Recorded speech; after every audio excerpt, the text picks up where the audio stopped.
Good evening, everyone, and welcome to the July 8th, 2025 Dugmer Board of Aldermen meeting. Prayer tonight will be given by Alderman Royal. Good evening. Let us pray. Heavenly Father, we ask for your wisdom as we begin this meeting. We acknowledge this evening that we have need of your wisdom, and we welcome your presence among us. Guide us in our deliberations and decisions. Help us to seek what is best for all involved, and that you direct our meeting according to your will. I pray that you would not only give us wisdom, but that you will also give us grace to respect those whose views are different, that we will minimize our differences and rally around our commonalities in order to advance what is best for our citizens. Let this board be mindful that every voice has value and every citizen has a fundamental right to be heard, and that this will be our belief and serve as a guiding principle. It is my prayer that we do our work in a spirit of kindness and justice. Help us to use our authority to serve faithfully and promote the general welfare of all of our citizens, whether they are poor, wealthy, or homeless. I pray that each member of this board and every person on staff be mindful that we are called to serve our citizens with fairness, compassion, and humility. And now, Heavenly Father, we pause to pray for the families in Texas who have suffered the devastating loss of over 100 people. It is my prayer that they be comforted by your peace and your presence. I ask this in Jesus' name. Amen. Amen. If you're able to stand, please do so as I pledge allegiance to the flag of our country.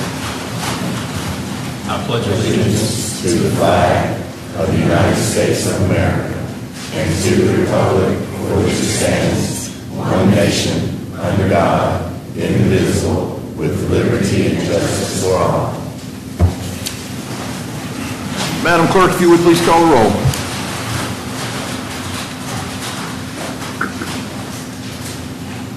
Alderman Creel. Here. Alderman Royal. Here. Alderman Astor. Here. Mayor Odham. Here. Alderman Kinsey. Alderman Best. Present. Next up is item number 3, approve the agenda. Are there any changes the board would like to make to the agenda? Yes, Mr. Mayor. My agenda won't come up. What number is the item concerning the raising the electric rates? 16. Computer won't load. What is it? 16. 16. Mayor, I'd like to make a motion that we pull item number 16 for consideration at a later date. There's some unlimited PCA in there that I would like to have more information about before we put this burden on our customers. Okay. I have a motion. Do we have a second? Well, I'll make a second for discussion purposes. Okay. I have a motion and a second to approve the agenda less item number 16. Is there further discussion? Question. Yes, ma'am. It was item number what again? 16. Is that part of the consent agenda? No, It is not. Just approving the agenda. Number 3. it's the electric rate schedule. Okay. All right. Thank you. Foster, by holding off until presumably the August meeting, does that present any issues for the city? No, sir. Okay. That'll still give us plenty of time and opportunity. Any further discussion? I'm confused. What was missing, Alderman Astor, that Mr. Bouchard hasn't already addressed us with? It's an unlimited PCA, and I'm just concerned, and I would like to know some more information about it. I don't want an unlimited PCA and then some of the electric bills. That's what he's asking for, and some of the electric bills go skyrocket. Well, I would like to, since we're discussing this, I would like to have Mr. Bouchard come up and tell me his opinion of what you're saying. Mr. Davis, could you just clarify, we've got a motion and a second to approve the agenda. We probably need to take action on that. Yes, sir, you're in the discussion, but at some point, someone can call the question on the vote. So we're still in discussion. Yes, ma'am. So Mr. Bouchard can come forward. Excuse me? You can make that motion to invite the department head up, and we can proceed that way. Okay. Do we have to go ahead and close the first motion on the floor? No, ma'am. Okay. During the discussion, if the board wants more information from anybody in the audience, the board can make that motion, and if approved, take that information. Well, I make that motion for Mr. Bouchard to come forward to give more information on the PCA. Okay. We have a motion and a second. Second was Alderman Creel. Any further discussion? All those in favor say aye. Aye. Any opposed? Okay, Mr. Bouchard.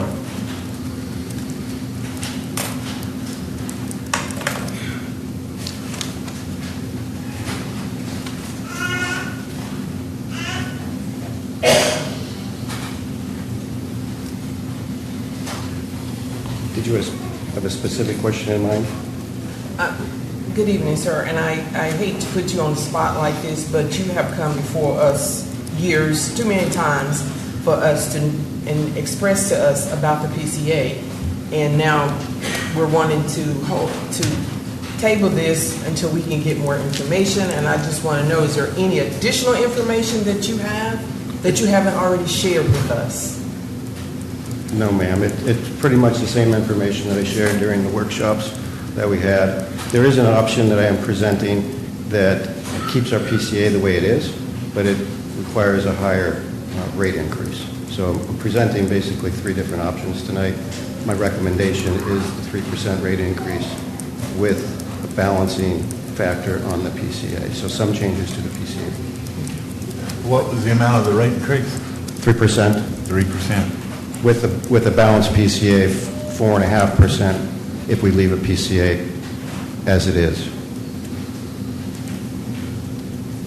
That's your recommendation?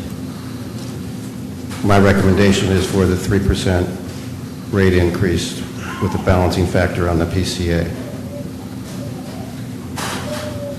There's also another item in the agenda to adjust the credit for our Schedule 60 renewable energy credit that we provide customers that produce solar power. We credit them for the energy that we receive from them, so that's also in the presentation tonight and in the amendment.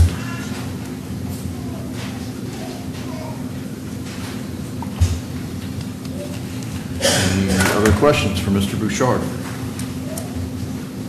Thank you, sir. You're welcome. Okay, I'll go back to the motion that is on the table to approve the agenda, pulling item number 16. We had a motion and a second. We were in discussion. If there's no other discussion on that, we'll have a roll call vote, starting with Alderman Creel. Alderman Creel, Yeah, what are we? Yeah. What's the yes or Want to no? clarify what we're voting What on. we're voting on is to approve the agenda less tabled item number 16. Okay. No. Alderman Royal, Let me ask, was your question resolved? Mine, no. I mean, I just think I'd like to have some more time. I mean, to review it. I'm just concerned about the rates. But you do what you have to do. No. Alderman Astor. No. I'm sorry, that's a no. Yes. Wait a minute. It's your motion that you made to approve the agenda less item number 16. Okay. Yes. Alderman Best, No. Mayor Odham. No. So now we need to approve the agenda item number 3. Do we have a motion to do so? So moved. Second. Have a motion and a second. Any further discussion? Hearing none, all those in favor say aye. Aye. Any opposed? Agenda is approved as is. Next is request and petition of citizens, Madam Clerk.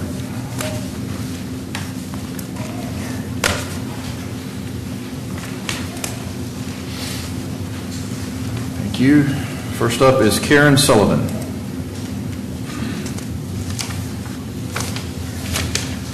Good evening, members of the Board of Aldermen, Mayor Odham, and city officials. I'm Karen Sullivan, Executive Director of Swiss Bear, and I am here tonight to let you know what Swiss Bear has been working on for the last few months.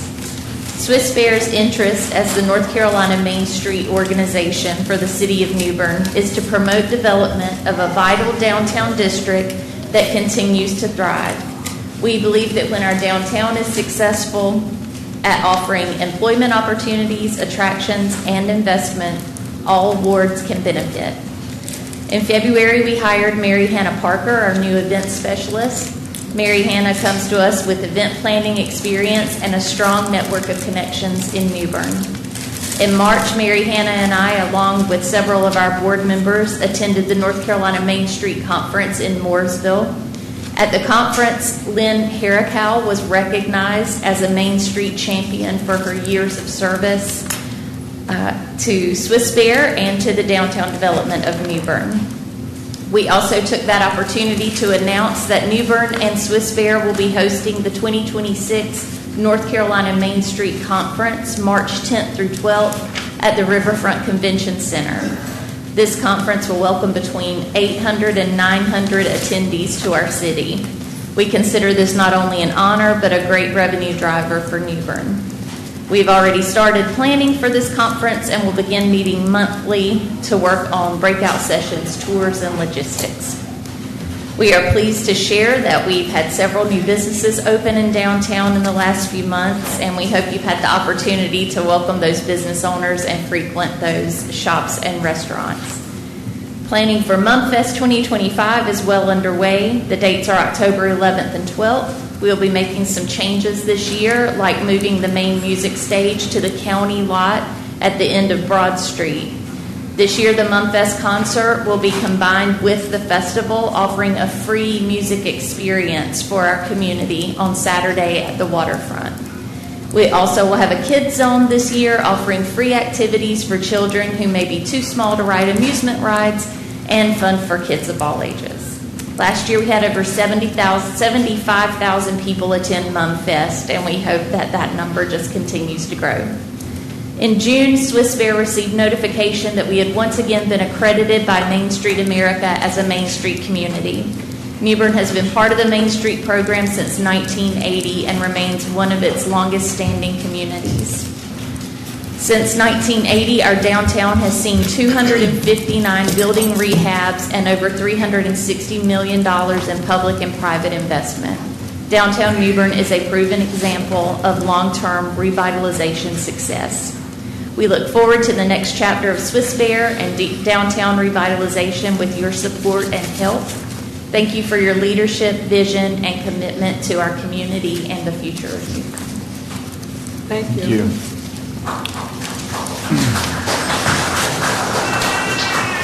Next is Soraya Bliss.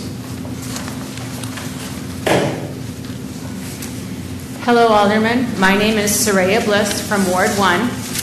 I would like to know, are you okay with raising taxes while spending money on outdated HPC guidelines?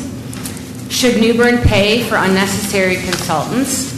Are the aldermen comfortable with an HPC who has operated out of legal compliance since 2021, withholds information from the public, and don't seem to know the rules that they are appointed to uphold?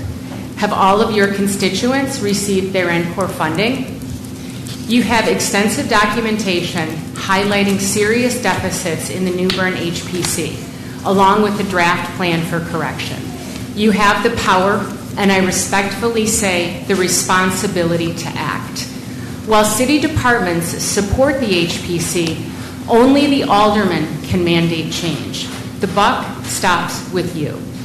These 3 immediate changes to the HPC rules of procedure are needed to ensure legal compliance and promote transparency, which you have the authority to make tonight. Currently, the HPC can amend rules with zero oversight. The ability to make changes in the dark of night is a bad idea. Alderman approval should be required for all future HPC changes.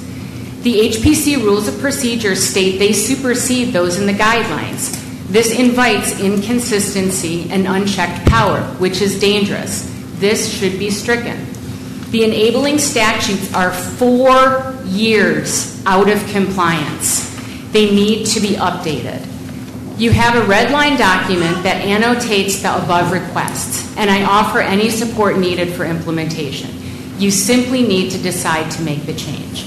I'll also reiterate my request for the Alderman to initiate a public-led process to revise the HPC guidelines. As the oversight board for the HPC, according to statute, this is fully within your power. You have heard or will hear excuses for delaying. None are valid. Excuse 1, it takes time and money we don't have. False. The Alderman can initiate the process to create a public work group. We will work for free, and existing meetings can be leveraged. You can drive this action with or without the HPC. 2, work is planned for next year's budget. Maybe, but that hasn't been approved yet. And unnecessary expenses, given the state of the HPC, it is unfair to expect the public to wait.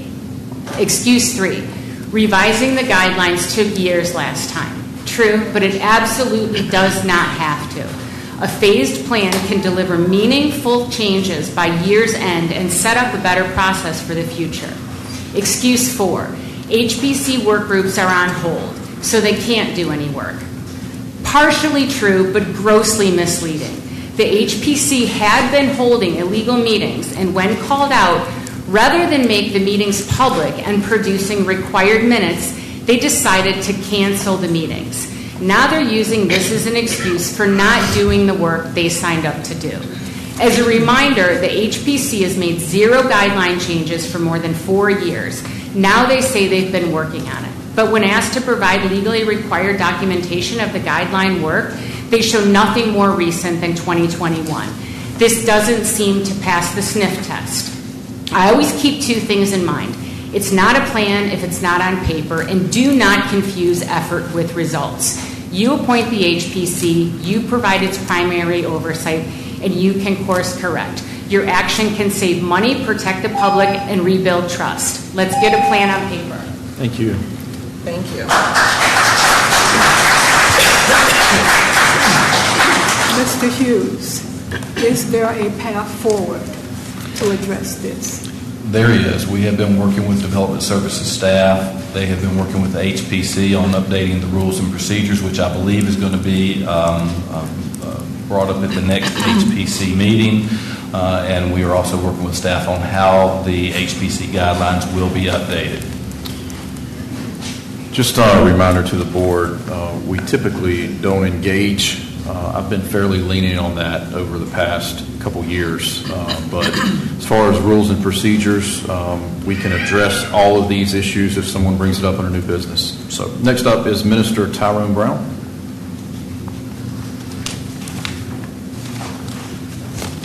Good evening. My name is Tyrone Brown, and I currently live at 1414 Harrison Street, New Bern, North Carolina, 28560. Today I stand before you not with just words, but with the weight of too many names, too many candles, and too many dreams cut short. Gun violence is tearing through our communities, our streets, our schools, and our homes, and in many African American neighborhoods. It's become a daily reality, but let me be clear, this is not normal, it is unacceptable, and it must end. Behind every statistic is a life, a child who won't graduate, a mother who won't stop grieving, a community that keeps asking why. We cannot afford to grow numb to the sound of gunshots or the sight of yet another memorial.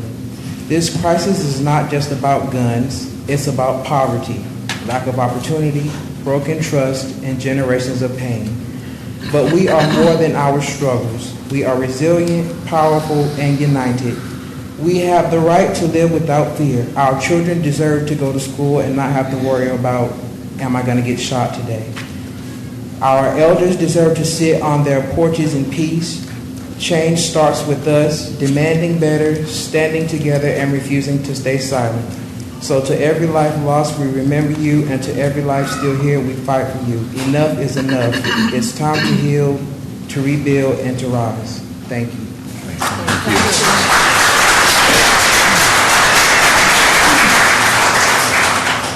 Next is Jesse Morris Jr.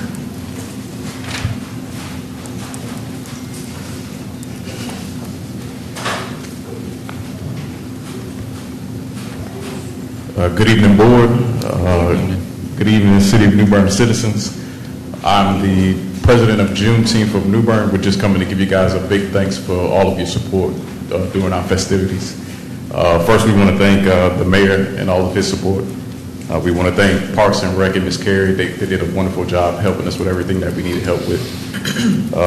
Also, the facility and maintenance team, we want to give a big shout out to them as well. The fire department, Mr. Johnny Gaskins, he helped us tremendously when it came to our fireworks show. The police department, they helped us a lot as well.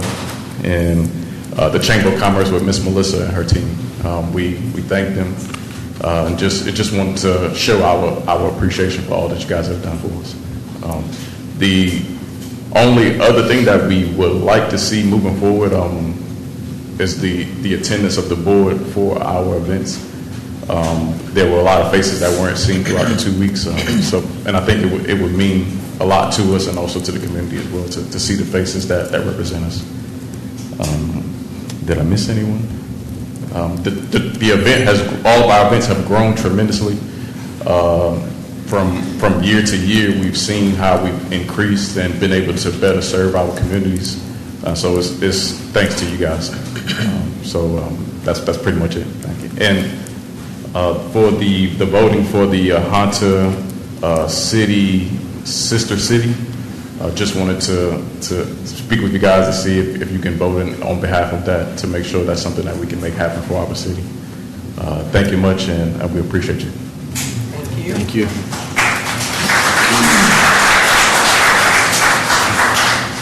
Next is Patricia Toth.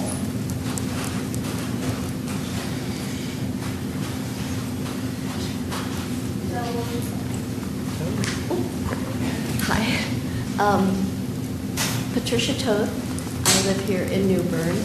And a couple of weeks ago, I went to a Carolina Nature Coalition meeting. They have one every month. It's a free presentation. And they had an unusual one. It was on artificial intelligence, which I knew very little about. But I was struck, and so were the other participants in the room. We saw a film on AI, artificial intelligence, and what it is going to do to our environment, what it actually is starting to do with our environment. And being the leaders of our community, I wanted to just bring this to your attention. So it's 5 pages. I've given it to the clerk. It will be given to you, and I hope that you will look at it and maybe even watch one of the videos because it's frightening. But the main impact I wanted to let you know about was the consumption of power and the consumption of water to cool these massive machines. They are coming. There's no stopping it. But I wanted you to know to be proactive for the environment because our environment is where we live. And that's a huge, huge thing to consider. So I know it's a little bit out of your realm maybe, I'm not sure, but I did want you to be aware of it. And I put together some good information for you, just as a layperson, but there's some really good sites that you can go to learn more, and I hope you will. So, thank you. Thank you. Thank you.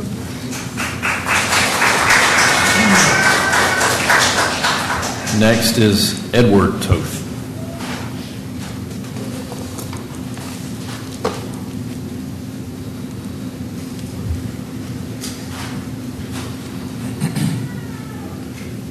Thank you for letting me speak. I heard that there's a trap door if I overextend my time and I go down to a basin filled with alligators, so I'll make it brief, or as brief as I can. Thursday night is it's a candlelight vigil for the 5th anniversary of John Lewis's death, a leader and a hero. And one of the things he says is make good trouble. So tonight I'm going to try to make some good trouble. I've already handed out my write-up. It's called New Bern and Its Black Roots. It basically, when I came here, I just had this feeling that slavery in New Bern was very low-key. It existed, but nobody really talked much about it.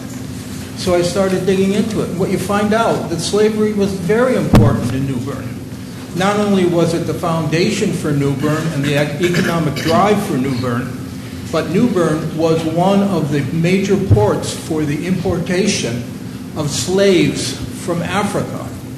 They came into places like Union Point. They were sold at places like Edward Bachelor's front. They were sold at the courthouse. They were sold on the streets like you would sell, I don't know, Taco Bells, who knows. But what you find out is also that this town does not have any real memorials to the slaves or what they contributed to this town. We have a good, wonderful memorial to the Confederate soldiers that I appreciate and I support because Robert E. Lee was someone I appreciated. But where is the monument to the thousands of people who died because of the Southern cause? We have the Fort Totten, which is a fort that we show, a little marker there. But where's the marker there for the thousands of slaves that took refuge there during the Civil War and escaped from their masters? We have Tryon Palace, where across the street we have some kind of a plaque to a lady who was a spy for the Confederates. Where's the plaque for the people, the slaves that built Tryon Palace? We have the Declaration of Independence on the steps, and that is something. The Declaration of Independence, where people who built the palace and who were servants at the palace were slaves. We have the Jonquidou celebration at Christmas. What is that? It's not a celebration of slaves. It's a celebration of slavery.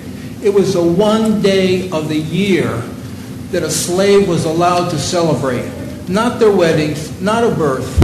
And then we have the desecration of the cemeteries, and you could go on and on. I think this town needs to start thinking about maybe putting up a memorial where the slaves were landed. Because we know where they landed, we know where they were sold. There should be a memorial there of some sort. There should be a memorial equivalent to the one for the Confederate soldiers who died for their cause, to the people who died because of their cause.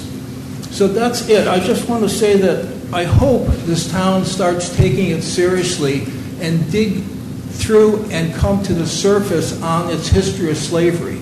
Slavery was not a passive thing in New Bern. It was an active thing. It was a business, and it was an international business that we were part of. Thank you. Thank you.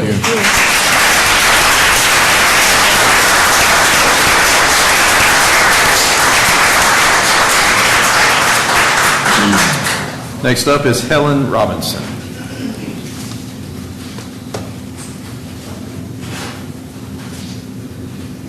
Good evening, everybody. Good evening. My name's Helen Robinson. I still live in Ward 6.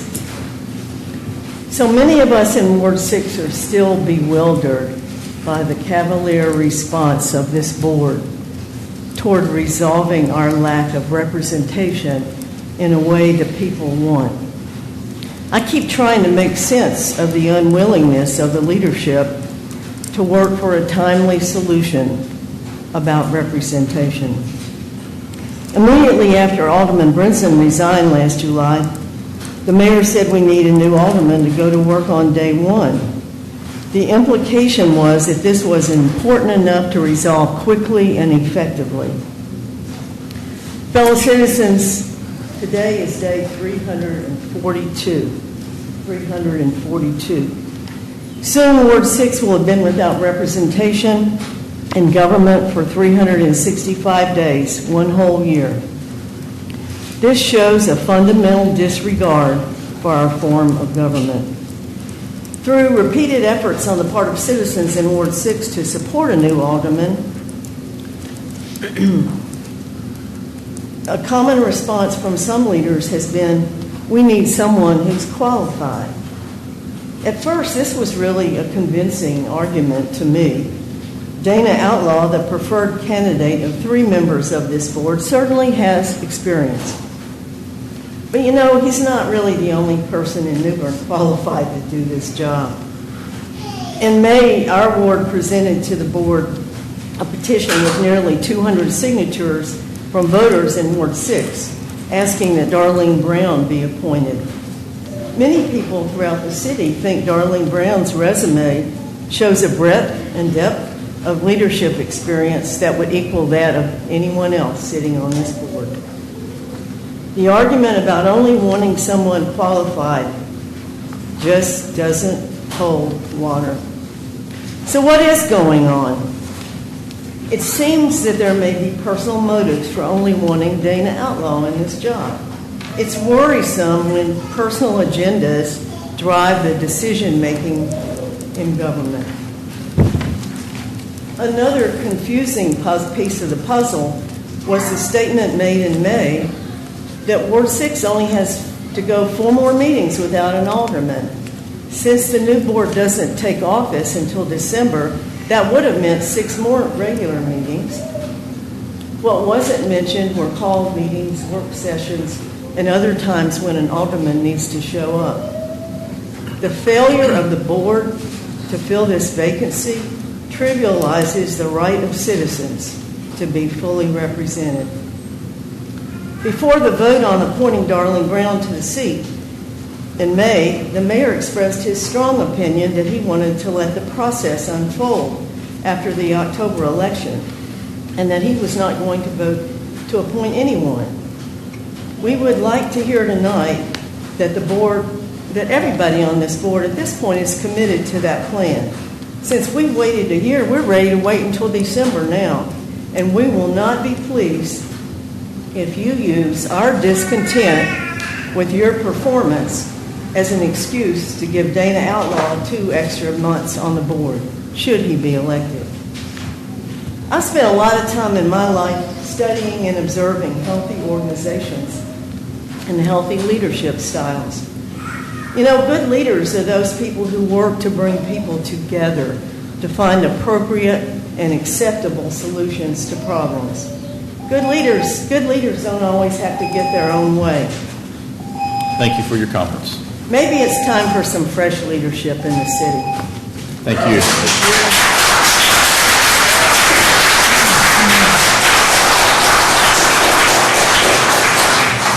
Next is Tracy Dupesa.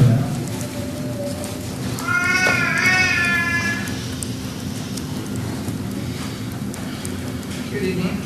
Good evening. Just want to bring attention to the board an issue regarding HPC. At last month's meeting, our HPC became apparent that the HPC and the board members and the staff are not well versed on preservation best practices as defined by the National Alliance of Preservation Commissions. The commission is a nonpartisan, nonprofit organization whose goal is to promote architectural preservation through education and mentoring of HPC members.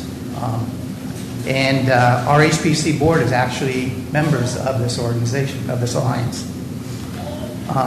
And even though the board does have membership, as stated by the HPC staff administrator at last month's meeting, they have not been able to participate in the extensive training the alliance offers due to a lack of funding by the city and or planning by the development services. So my request to you is to direct the development services to investigate improving the training opportunities for the HPC board, its members, and the staff. Our city will benefit from the HPC board that is knowledgeable in preservation's best practices and fosters a culture founded on helping property owners instead of hindering them. Thank you. Thank you. Thank you.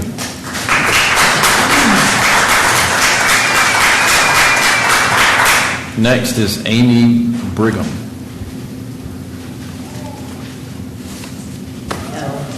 My name is Amy Brigham. As a citizen of downtown New Bern, I'm honored to be here and to speak my piece. Thank you for this opportunity. At the May BOA meeting, the mayor stated that he did not plan to vote or appoint anyone to the empty Ward 6 meeting, and then he went and voted against Darlene Brown. I'm confused about how this is supposed to work. I would like to understand the role of the mayor better. When the mayor gets involved in taking a side on an issue, isn't he supposed to turn over the gavel to someone else? Can someone on the board clarify this for me? I would like to speak to that. Now, what were you saying, Mayor? If we're going to do that, the board needs to make a motion to suspend our rules, and then the board can have the discussion and deliberation. Is that correct, Mr. Attorney? So we would need a motion and a second and a vote to suspend our rules to have conversation. So moved. Second. We have a motion. Do we have a second? Second. Second. Any further discussion? All those in favor say aye. Aye. All those opposed? No. Ayes have it. Go right ahead. Thank you, sir. I don't know if I need to direct this to our attorney. You're the expert in the room, perhaps, on this issue, but I was asked the same question a number of times, and so I need clarity as our citizen just asked for clarity as to protocol or ordinance or rules or regulations regarding this question that she posed to the board. Yes, ma'am. We've discussed this a number of times. There is not a bright line test as to how far a chair can go in participating in a debate. I've used the word robust discussion, but the policy for you to understand as board members is the mayor who serves as your chair is the referee of the meeting. The mayor cannot use that power to dominate a debate because he or she has a gavel. So the principle is the referee can't run the game to their favor. It does not mean that they can't participate in a discussion. Otherwise, the gavel would just roll around the board for hours as everyone said something. So this is a self-governing process where you as board members, you call the balls and strikes. If any board member believes that the chair, in this case the mayor, is misusing the power of the gavel to dominate a debate, then you can speak up, make a motion that the gavel be passed to the mayor pro tem, and the same test would apply to the mayor pro tem. If that person is engaging too robustly and misusing that power, then it would pass to someone else. I will tell you, and having done this for 30 years, not only in New Bern, but in many other jurisdictions, I have never seen a chair or a mayor have to pass the gavel because they were misusing that power in directing a discussion. So it is not simply that a mayor or a chair cannot speak or make a point without passing the gavel. The question is the chair being an unfair referee and not allowing others to participate because they have the gavel? Does that make sense? It's pretty commonsensical. It does, and I appreciate that so much. And let me further ask a question then. With respect to Mayor Odham's decision when he said he would not vote, however, the city clerk counted his response as a vote, and it was said 3-3. Let me, if I can, my comments, I believe, said I would not vote to support anyone getting the position. I'm legally obligated to vote. Is that correct, Mr. Attorney? Yes, sir. Yes, Thank you. I'm trying to understand the thin line. Well, yes, ma'am. So what the mayor is pointing out, every board member has... Yeah, hold on just a minute. I don't know that we've ever had this since I've been mayor, but I love children, but it's becoming a distraction. So the child needs to quiet down or needs to exit the courtroom, please. So, as the mayor said, each of you have a duty to vote on every issue before the board unless you have a legal conflict. So you have to vote. What the mayor was saying, what I recall, is that he was not going to support any candidate since you were so close to the election. So I don't see that as an abuse of the gavel, if that's... No, I didn't consider it an abuse. I was just trying to get clarity. And as our citizen so well pointed out, I have been asked a question, so this is a proper time for our public.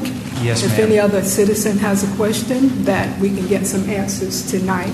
And I appreciate that Mayor Odham, again, the clarity. And we can make informed decisions when we receive proper information. So thank you so much, Mr. Attorney. Yes, ma'am. Kenzie, did you have something to say? It has became a city ordinance that the mayor can vote along with the board. That has been in place for 19 years. And I have brought it up several times to ask, is that something we want to change? And no one wanted to vote on that. So it has remained what it is to today.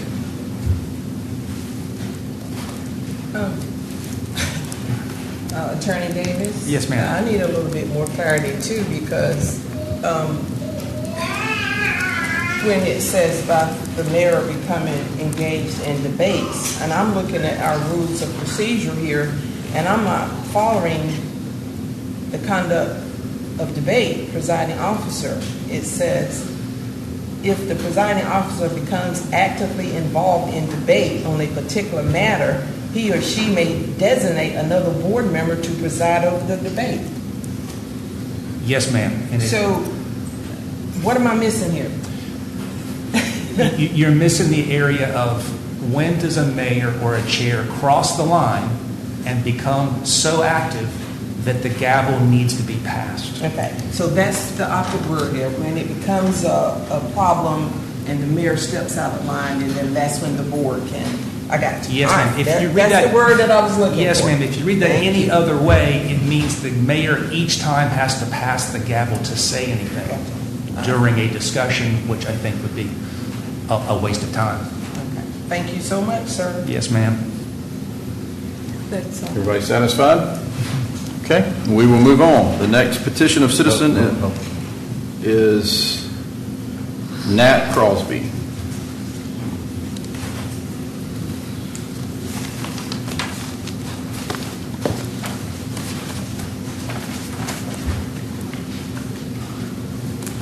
Good evening, y'all.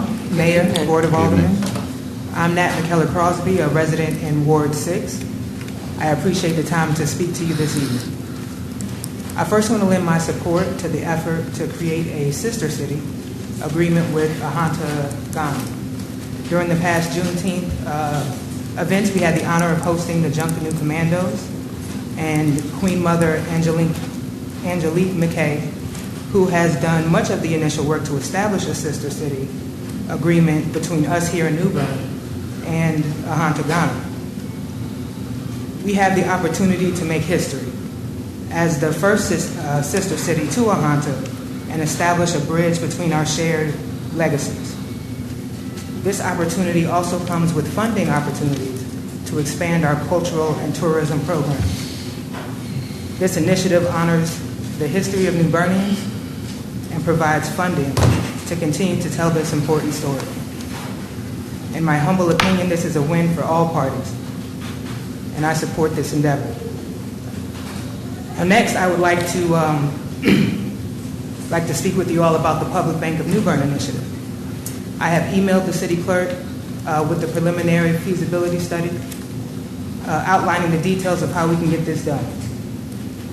Now, this is an important initiative for New Bern because it will be a true economic driver in this city, helping working people improve their wages, retirees have a safe and reliable place to deposit their savings, at a much better rate than what they're receiving now, and lending opportunities for our small businesses and organizations to scale and grow. Not to mention, Mr. Mayor, the low-cost funding for this infrastructure needs of this city. Our economy's growth is just 0.4% in terms of the job rate, and our poverty rate is above 14%. In comparison to the state and to national standards, we aren't where we could be. With this in mind, we must consider resiliency measures like a public bank to ensure our future and uplift the citizens of New Bern. Since I do not have representation at this time, I look forward to meeting with each of you to discuss this further. I thank you for your time, and I hope you have a great evening. Thank you. Thank you.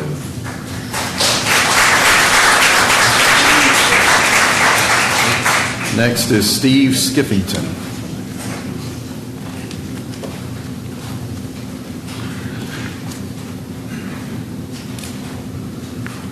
Good evening, Ward. Good evening. I come here to let you know that I believe in transparency in government, and part of that is open and very clear communication both ways between citizens and elected officials. Because of that belief, at the last meeting you held on June 10th, I asked a question of the board. I was not aware that you do not answer during those times. And so what I did the next morning on the 11th, I sent an email. I offered it up to the clerk tonight. She explained very patiently to me that it would have to have been sent in advance for me to show it on the screen. But then she also made it very clear that that does not mean that you would do so.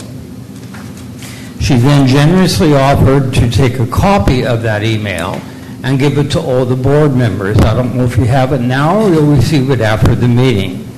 So because that cannot come up on the screen, and because I do believe in transparency, I am now going to read that email. And I also want to thank Alderman Royal during her prayer. One of the things she said was every citizen has a fundamental right to be heard. So I'm claiming that right now. The email was addressed to two people, which will be clear when I start reading it. Gentlemen, I am the gentleman who at last night's board meeting, which was June 10th, who asked the question, quote, "It's my understanding that several months ago, Councilman Alderman and the mayor agreed to hold a citywide town hall meeting. Can someone tell us when it's been scheduled for?" Unquote. I understand, I continued, I understand that portion of the meeting is only to tell the board something. You do not take or give answers. That being so, exactly when can the public ask questions and receive answers? Continuing in my email, back to my question. Please advise if it's been scheduled, and if it has not, why not? So I'm just going to wait for the balance of my time because I know you're not going to answer me, but I'm claiming my time. Do we need to do that motion again? Yes, ma'am. So moved. Second. I have a motion, a second, to suspend the rules and engage in discussion. Is there further discussion? Hearing none, all those in favor say aye. Aye. Any opposed? Aye. After the discussion, I'm claiming my last 48 seconds. Okay. What was your question again, Mr. Skip? The question was, first of all, I was told that at a public meeting that Councilman Alderman and the mayor agreed to hold a citywide town hall meeting. Now, it could be that I was given that information incorrectly. I doubt it. If I was given it incorrectly, then I expect them to tell me so. My question is, when will we have a citywide town hall meeting? That's it. Mayor, may I speak? You sure can. I'm not sure if I recall doing anything about a town hall, citywide town hall meeting. I did ask the mayor during one of our board meetings if he would contact Congressman Murphy and ask the congressman to have a town hall meeting with the citizens of New Bern. And I know since then that the mayor, because I had followed up with it, has sent that request in to Congressman Murphy's office. Now, I'm not sure if that's what you're thinking of or referring to or not, but I never, and unless I'm wrong, have we discussed having a city board town hall meeting? Why are you even asking permission of Congressman Murphy to have a town hall meeting? That is none of his the one business. that's going to be holding the meeting. We've asked Congressman Murphy to come here and have a meeting through his office. We had a meeting, and there was a meeting here with Congressman Murphy. There was some conversations about not everybody knew about it, not everybody was invited to it. So at that time, I asked the mayor to invite Congressman Murphy here for him to have a meeting, a citywide meeting, to discuss the issues on his level. That's the only meeting that I recall ever requesting for. Does anybody recall anything any differently? Mr. Steve, are you referring to a town hall for the upcoming election? Is that what you're talking about? No, ma'am. I'm referring to a classic town hall where all the board members are present and members of the community can ask whatever they want to ask and they receive some type of answer or guidance. It has nothing to do with Congressman Murphy. Well, I'm not sure if that request was ever made in this meeting. I know the request was made to have a town hall meeting with Congressman Murphy, because I was the one that made the request. That is not my question. So my question now is, will this board hold at some time in the near future a citywide town hall meeting, which will obviously have to be a bigger venue than here? That's my request. I can only speak for me. I am more than willing. Thank you, ma'am. Anything else from the board? So am I. Thank you. I think it's telling that the two women on the board have no problem with it. Thank you, sir. We appreciate your comment. Thank you. Thank you. Thank you.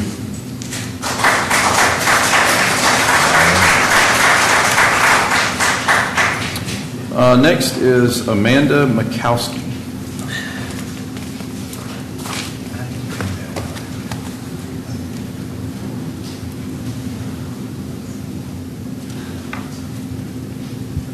Hi, good evening. Good evening. Evening. Have you ever been woken up in a panic at 2 a.m. in the morning when the police are banging on your door? I have twice, both within 6 months of each other. Both times to alert me and my ex-husband that our car parked correctly on the street had been hit. Both of them hit and runs. I live on the 3500 block of Elizabeth Avenue. I have lived here for 16 years and I have watched the traffic on this street get more and more reckless. Very few people are abiding by the 25 mile per hour speed limit. I have 2 small children. Sometimes I need to load them in the car parked on the street, and to be honest, it's terrifying. People don't even bother to slow down when you're getting in or out of the car on the side of the road. I have learned that various HOAs have requested that a stop sign be installed or speed bumps be installed and have been denied. Maybe a stop sign isn't the answer, but what other traffic control options are available? Could speed pumps or humps work? I am formally requesting that there is some traffic control done on Elizabeth Avenue to help reduce the speed of the drivers. With every new housing section added, the issue has compounded. As a reminder, there are kids who live on Elizabeth Avenue and the streets that branch off that walk to school at H.J. McDonald. I know I'm not the only person who is concerned or who has asked for speed bumps or stop signs or any other control measure that would help slow traffic down? How many tickets need to be issued? How much property damage needs to be incurred? How many pets need to be injured? How many kids need to be hit? Or does someone need to die before our requests are finally heard? I'll end by asking questions that are not rhetoric, but I would like to be placed on record. What metric is going to be the trigger for adding traffic control measures? What will it take for something to be done? I brought photos of both cars that were totaled outside our house in the middle of the night. This car, this was the first one that was totaled. This was parked on the very front of this photo, and it got hit so hard that it landed in our next door neighbor's driveway. What happens if it hit my house? My daughter sleeps in the front bedroom of our house. What if that had hit our house and killed my daughter? I'm asking that something be done to control the speed on Elizabeth Avenue. Thank you. Have a great night. Thank you.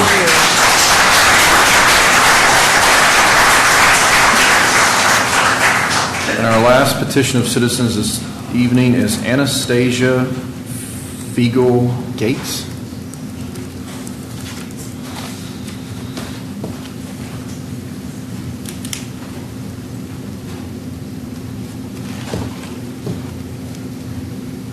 Hello, I go by socially Anna Figel, and I live in Ward 6. I work with Easter Seals Port Health, which is partnered with Trillium and One Community to support individuals with disabilities and mental health needs.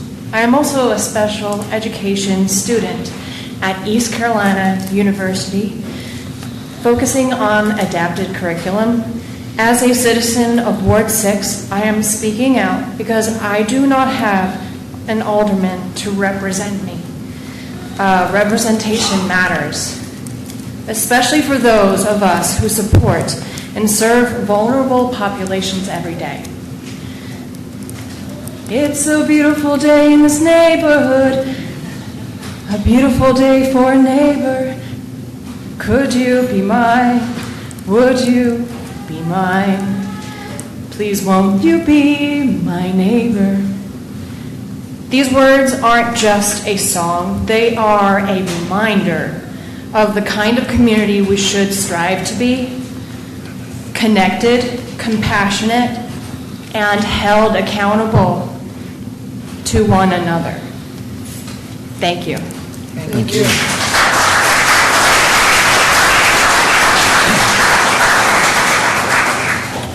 Okay, board, next up is consent agenda, items 5 through 13. What's the pleasure of the board? Mayor, make a motion to approve the consent agenda as is. Second. Have a motion and a second. Is there further discussion? Mayor, I have a few questions with regards to items 6, 7, and 8. If the board is willing, I'm happy to ask those questions before we vote on the consent agenda, or I would ask that those 3 items be removed from the consent agenda, at which time I could ask the questions and then a vote could be taken on them. Mr. Davis, we have a motion and a second on the floor to approve the consent agenda. Throughout the discussion, question has been raised on 3 items.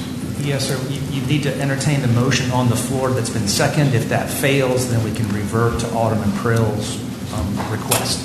Okay, so we have a motion on the floor to approve the consent agenda as is. We'll have a roll call vote starting with Alderman Royal. Alderman Royal, In respect to Alderman Creel, no. Alderman Astor, No, if he wants to pull him, we'll pull him. Alderman Kinsey, We can pull them. Is that a no, sir?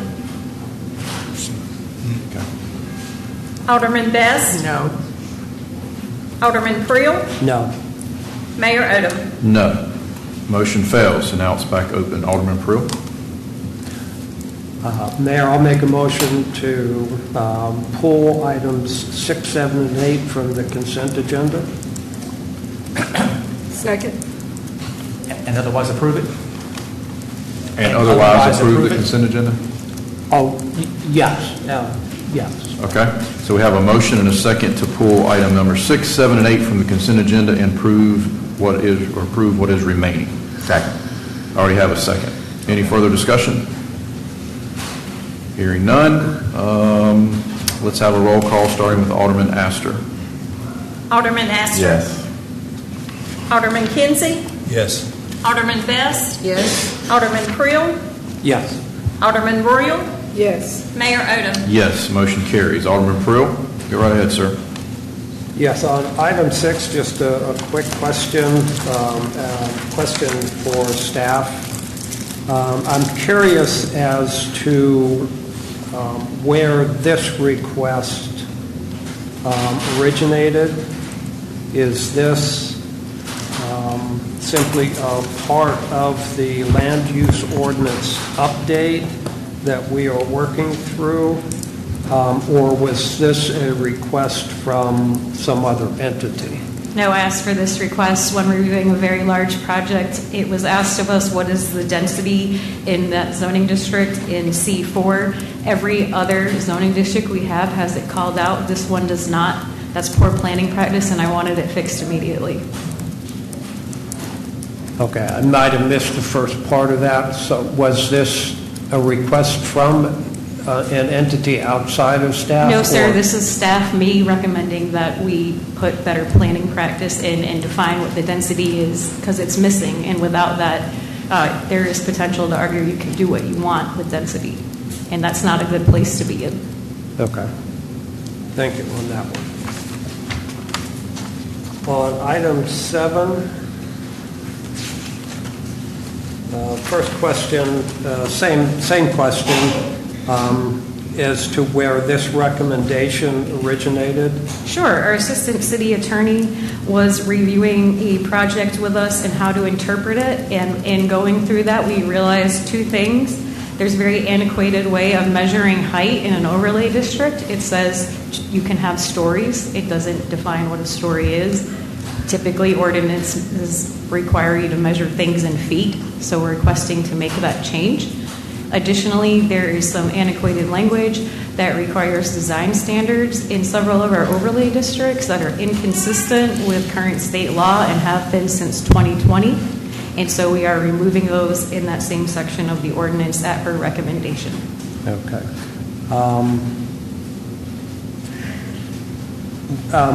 Given the fact that we're talking about changing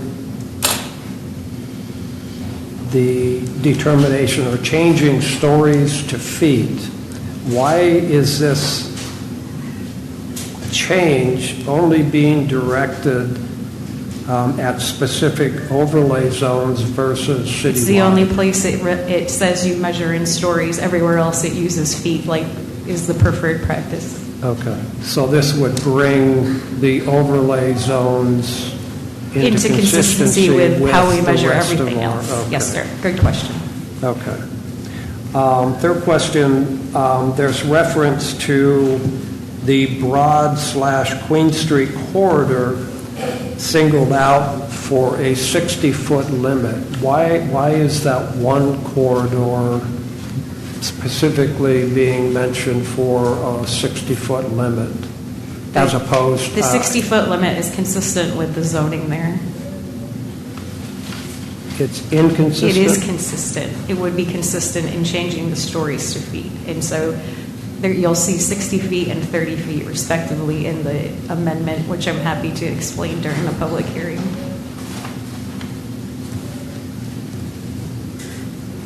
Okay, I'm not sure I fully follow you on that one. So anywhere outside of this particular corridor, what is the height limit? It's different for every zoning district. But Okay. here they're saying stories right now, and we need to be able to measure when applying the standards to a project. Okay, so the 60-foot is just a recommended height limit. It's pretty standard. That's Yes, based sir. on the recommended change that's being made. Yes, sir. Okay. Last question on this one. Just real quick. What are the boundaries of that broad Queen Street corridor? That's the Redevelopment Commission area.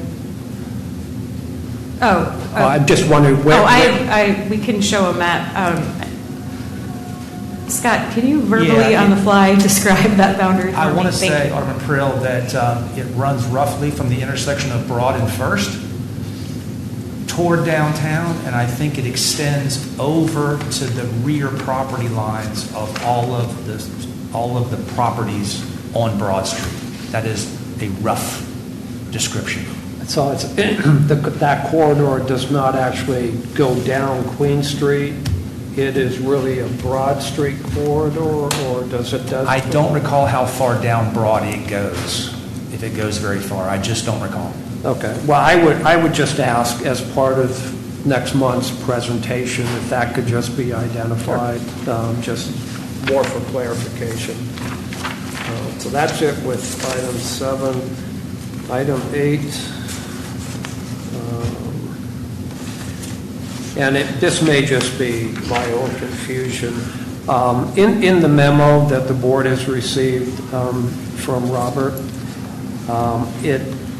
there's a statement that says the proposed amendment seeks to expand these setback allowances to apply more broadly to all single-family residential, duplex, and multifamily construction within the overlay district.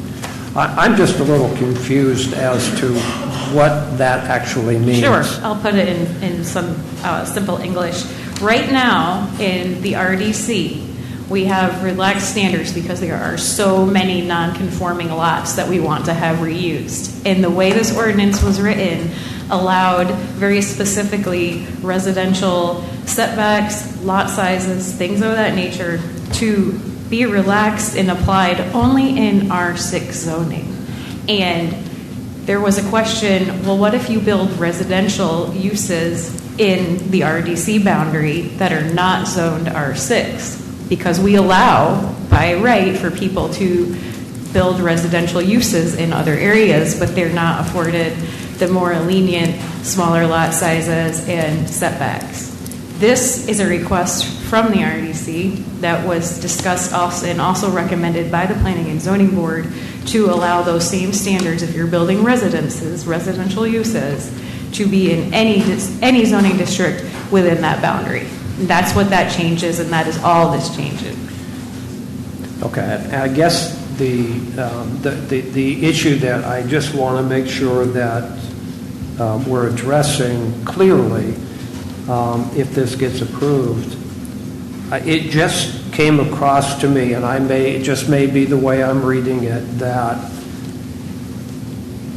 we're not being real specific in terms of what standards would be applied, that it would be left in some way as an interpretation. And I'm concerned if that's the case. Okay. For absolute clarity and comfort moving forward, the minimum lot size would be 1,500 square feet. Minimum lot width 25 feet, setbacks 15 from the front, 10 feet from the rear, and 5 on the sides. And that would be consistent for residential uses in all of those zoning districts, even in the commercial zones. Okay. So we're dealing with some very specific. And that is how it is right now standards for residences in the R6 district, but it doesn't allow that in the other districts. I think there has been more interest in building residences in zoning districts within that boundary outside of R6, and that was kind of the impetus to have this discussion and public hearing. Okay. Mayor, that's all I have. Thank you, Jessica. You're very welcome. Does anyone else have questions on 6, 7, or 8? If not, I will entertain a motion to approve items 6, 7, and 8. So moved. Second. I have a motion and a second. Any further discussion? Hearing none, let's have a roll call starting with Alderman Kinsey. Alderman Kinsey, Yes. Alderman Best, Yes. Alderman Prill, Yes. Alderman Royal, Yes. Alderman Astor, Yes. Mayor Odham. Yes, motion's carried. Next is item number 14, conduct a public hearing and consider adopting a resolution approving an amendment to the development agreement with Weyerhaeuser for West New Bern. Mr. Hughes. Mayor, Alderman, in October of 2018, the city entered into a development agreement with Weyerhaeuser for West New Bern. Weyerhaeuser recently approached the city about amending the original agreement. That information is in your packet. You're asked to conduct a public hearing and then consider the proposed changes.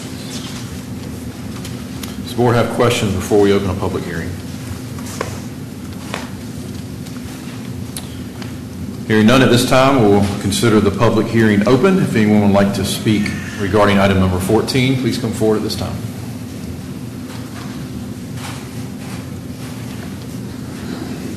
Thank you, Board. Cliff Parson on behalf of Weyerhaeuser. When we agreed to this development agreement in 2018, we knew it was a living, breathing document and that it would need to be addressed and potentially amended from time to time based on changing circumstances and market conditions, and that's what we're here doing, hopefully tonight. The amendment does a few things that I believe Mr. Hughes put in the agenda. We're making a speed limit community-wide 25 miles an hour. We're addressing the connectivity of the development to 43 as it connects to Elizabeth Avenue once that's extended. We're agreeing to comply with the electric line policy. We're removing a 25-acre limitation on multifamily uses within the development. That was self-imposed by the developer back when their vision for this was a little different. And then we're revising street standards for the development just to give the developer a little more flexibility when it comes to the internal roads in the development. Okay. Does the board have questions for Mr. Parsons while he's standing there? Yes, I do. When you say connect the community to Highway 43, at what route are you going? You're extending coming down Elizabeth Avenue, or is this on the 43 corridor area? It's going to be a connection to the 43 connector through our development to where Elizabeth will ultimately, once that developer develops its subdivision, it'll connect to Elizabeth as extended there. I'm not sure if any of the master development plan can be put up, but I can kind of guide you through that. The attachment C to the amendment shows the connection points. And there's actually, we've removed 2 connection points from the 43 connector, and the connection that we're talking about here, which is going to extend from Charles Avenue to what we call Bradham Boulevard to 43 once the new Elizabeth is connected to us. So that new Elizabeth, that connection will be where the warehouse development is right now with the community of homes. Is that where the Elizabeth going to tie into the 43? Yep, where Elizabeth dead ends now, it's going to sort of jog, I believe, sort of westerly, mostly westerly, southwesterly to the development, where currently the D.R. Horton has built many houses. Thank you. Yes, ma'am. I have a question also, sir. Are you saying that currently the Elizabeth Avenue is undeveloped? It dead ends currently. I'm not sure which development. Doesn't dead end in property owned by Weyerhaeuser. Dead ends into adjacent property, and I understand that developer has plans once that property gets developed to extend Elizabeth Avenue through to West New Bern. Thank you. Yes, ma'am. On the self-imposed density limit that you mentioned, can you just expand on that a little bit as to what's changed in the market and what that means for the proposed development that will happen in the future?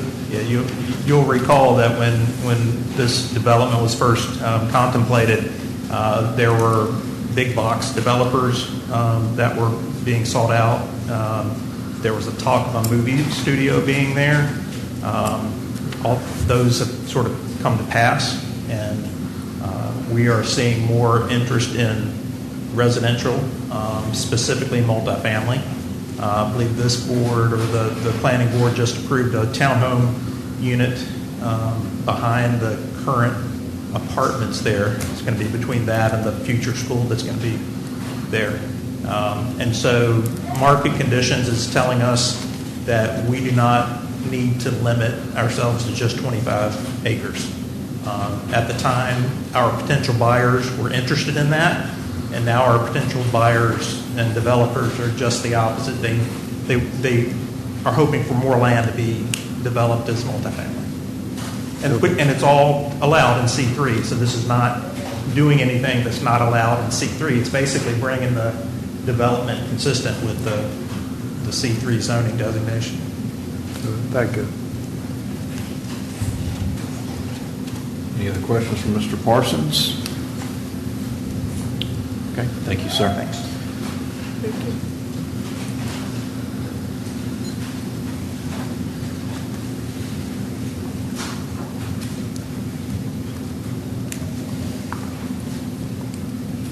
Hi, good evening, everybody. I live on Elizabeth Avenue, and I'm wondering a couple of things, because I've been here for a while, and we were talking about eliminating the public hearing portion, and being a person that doesn't have technical expertise about developing. Is this one of those moments where whatever I say is not really going to affect anything because it's already been approved? Yes, This is that situation. Okay. Well, this is an agreement between the city and a developer that simply locks in the current rules so the developer can make large investments and know going forward that the city won't change the rules on them. So it's a tool to lock in the rules that exist today. It doesn't give them any special rights other than locking in the current rules. Okay, thank you. The major concern that I have is that on Elizabeth Avenue, where Amanda was talking earlier, our roads are very narrow, and people park on both sides of the street, and essentially only one person can drive through at a time if both sides of the streets are being used for parking. So it's concerning to me that the plan is to connect the to-be-developed land to Elizabeth Avenue, and it becoming a cut-through and causing even more congestion, even more danger for the people that live on Elizabeth Avenue and the people driving on the street as well. So that really needs to be taken into consideration. I've spoken to many people in my ward, and it's being able to walk safely on sidewalks, being able to not be terrorized by drunk drivers, by speeders. I can't emphasize enough how important that is to our community, especially on Elizabeth Avenue. And then there was also one other thing that I wanted to say, that I'm thrilled that the city is using mixed use. And what I understand about mixed use land is that it goes hand in hand with walkability, and this drives home the point again where the cars on the street, the pedestrians, it's not going to work well if the planners and the developers are not taking this into consideration and making sure that I don't know if the planning for when I live in Derby Park, the streets are too narrow. Is this going to be a consideration for this upcoming development? And that's all I have to bring to your attention. Thank you.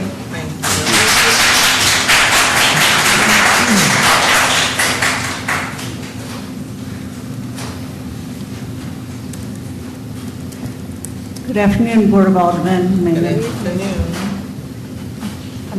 Okay. I'm Wendy Carr, New Burnout, and I have a few questions for the board. So the traffic will be coming from maybe Racetrack or Elizabeth. Has this plan been discussed with the MPO or anything like that? Have you talked about this plan before? And if this plan is not approved, can this change happen? Since it's locking in the rules, what does that mean?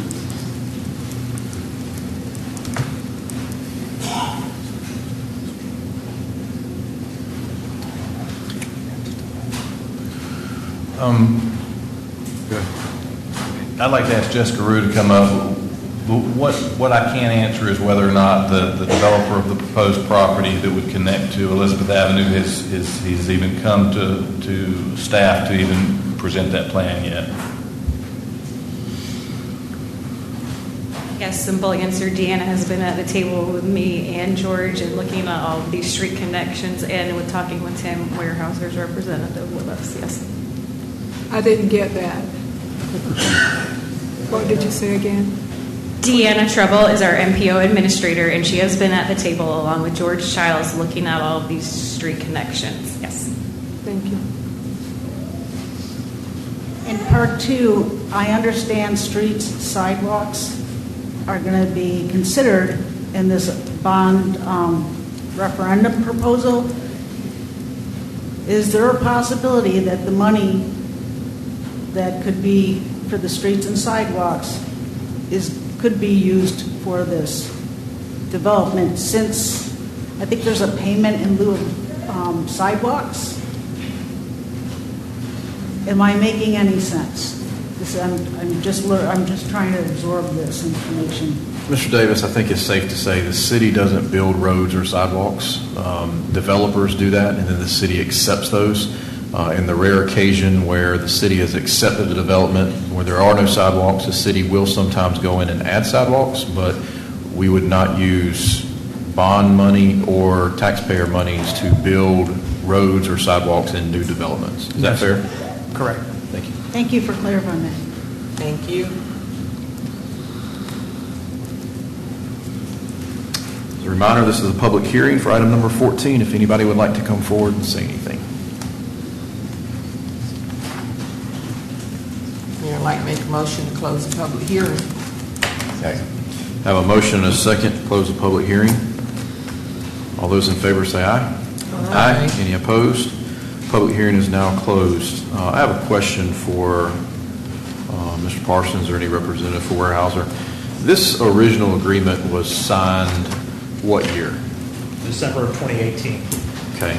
I don't believe it was part of that agreement that there would be land provided or compensated to the city for a fire station, but I know there was a lot of discussion around that. Are you familiar with any of those conversations? There is, but it's not on this parcel. Okay. So, Mr. Hughes, any recent conversations with Weyerhaeuser about this? Yes, sir. We have been having discussions with Weyerhaeuser, and we're working on something with that. All right. Does the board have any further questions on item number 14?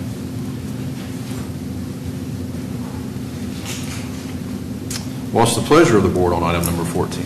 I'd like to make a motion to the development agreement with Weyerhaeuser of West New Bern. Second. Have a motion and a second. Is there further discussion? Hearing none, let's have a roll call starting with Alderman Best. Alderman Best? Yes. Alderman Priel? Yes. Alderman Royal? Yes. Alderman Astor? Yes. Alderman Kinsey? Yes. Mayor Odham? Yes, motion carries. Next is item number 15, conduct a public hearing on the Community Development Block Grant, better known as CDBG, FY 2025 Annual Action Plan. Ms. Root.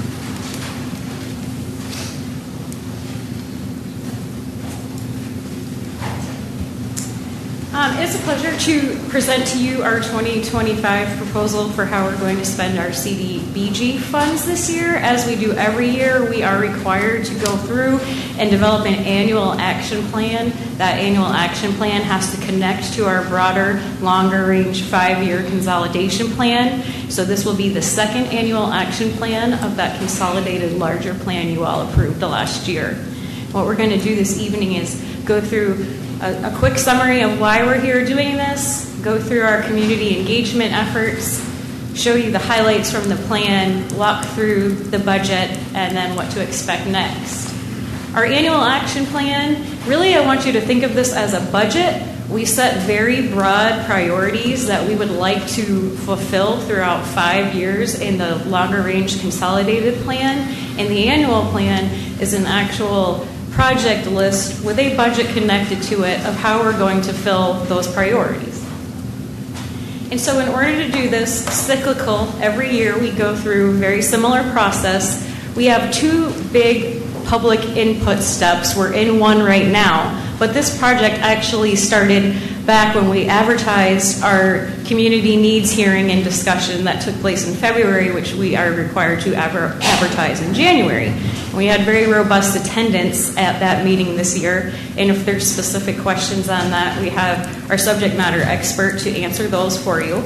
But there was a discussion on how to fit goals for our needs areas in and fulfill needs of the community while meeting the parameters set in the 5-year consolidated plan. And so that took place. And once that takes place, we also go through and are required to advertise if nonprofits would like to participate and be a part of the plan.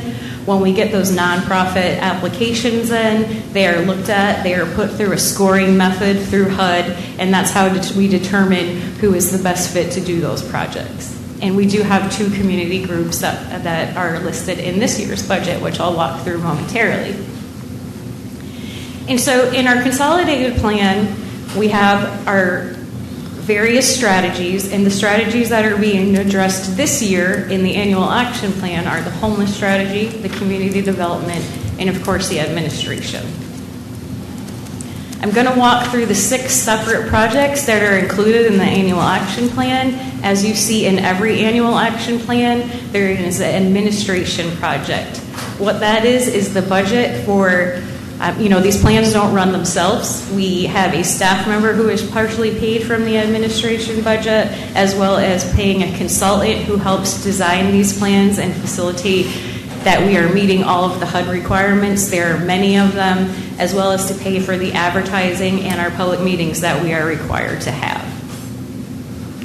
Our second proposal in this year for $107,723 is for streets and sidewalks in CDBG eligible areas.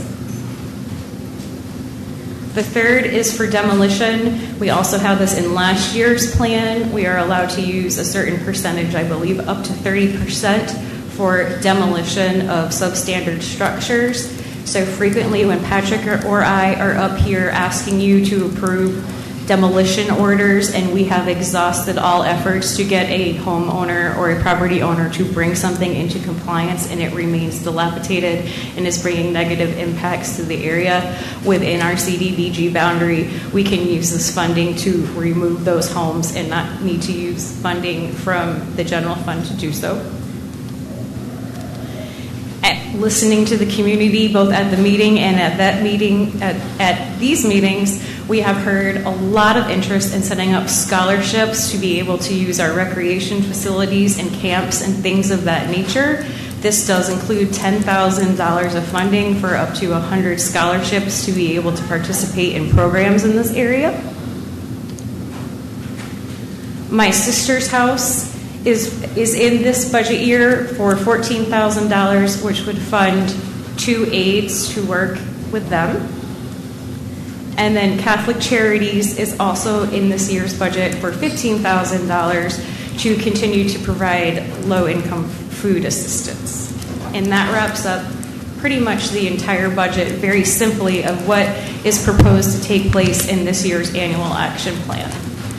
And so our whole budget allocated to us from the federal government this year for this is at the bottom of the screen of about $261,000. That came out a little bit later than it normally does just due to holdups in the federal government this year. Typically, you're seeing this presentation a few months ago, like in April or May.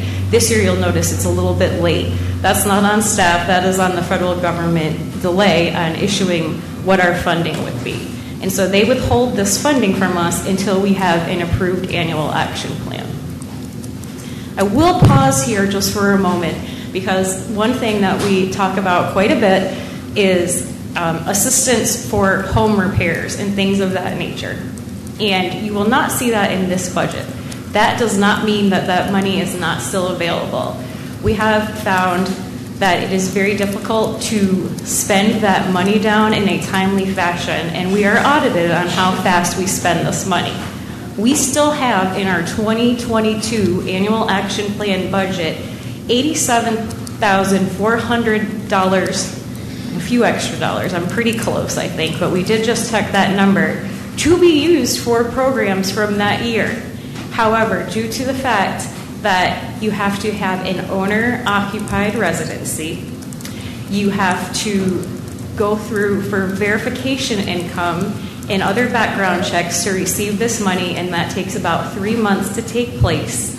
There's a $10,000 limit on the project, and in order to fulfill those projects, you have to have bids from 3 separate contractors that meet federal government guidelines. It has been very difficult to spend that money down on projects that fulfill all of those things. It takes a very long time. And so, in the previous annual action plan, you'll recall, staff stood before you and we moved some money around because we were concerned with the timeliness, and we had several projects that were costing a little extra, and you all made the amendment to be able to draw that money down. But to be very clear, this program still exists. It is still spendable if you can fulfill those criteria I just explained. But I want to everyone watching at home and here to understand, we still support that program. It is still funded.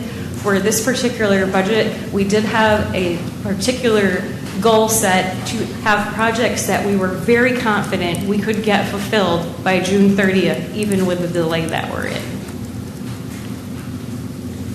And so, to start summarizing, our annual action plan is a budget. It connects to the larger 5-year plan.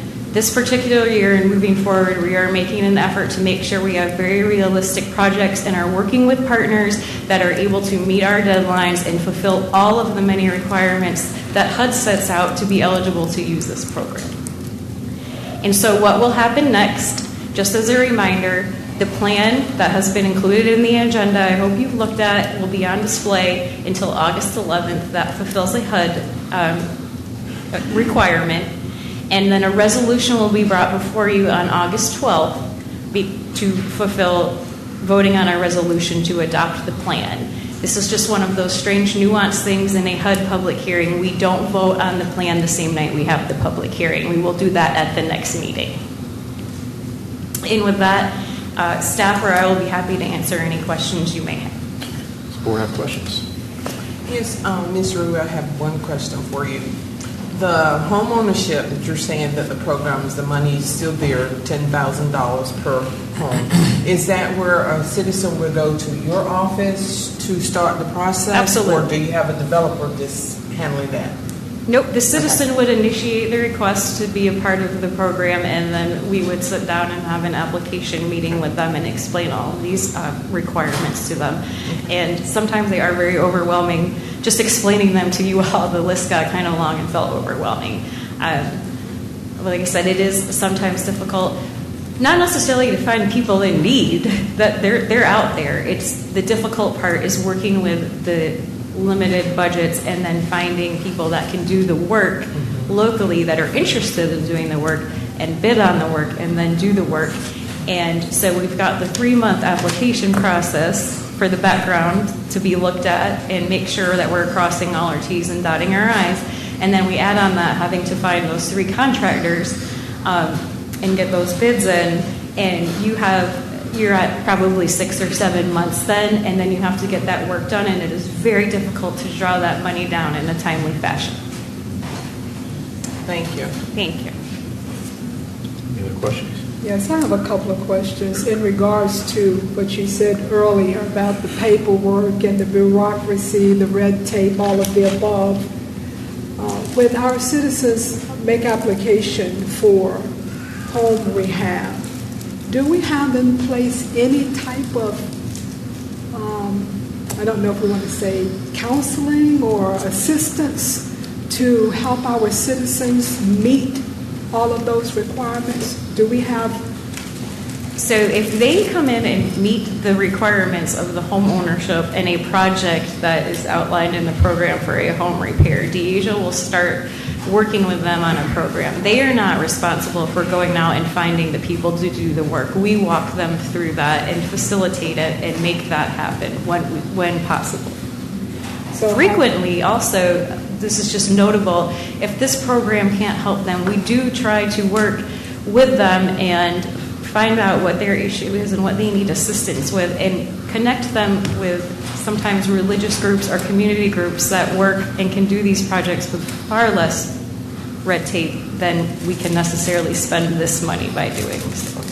I think that's a wonderful opportunity for whoever the applicants are, because again, we're talking about a tremendous understanding of whatever the rules and regulations are, and is it reader friendly. So I appreciate that if there's someone on staff such as Ms. Fullmore who can assist the applicants to work through the paperwork.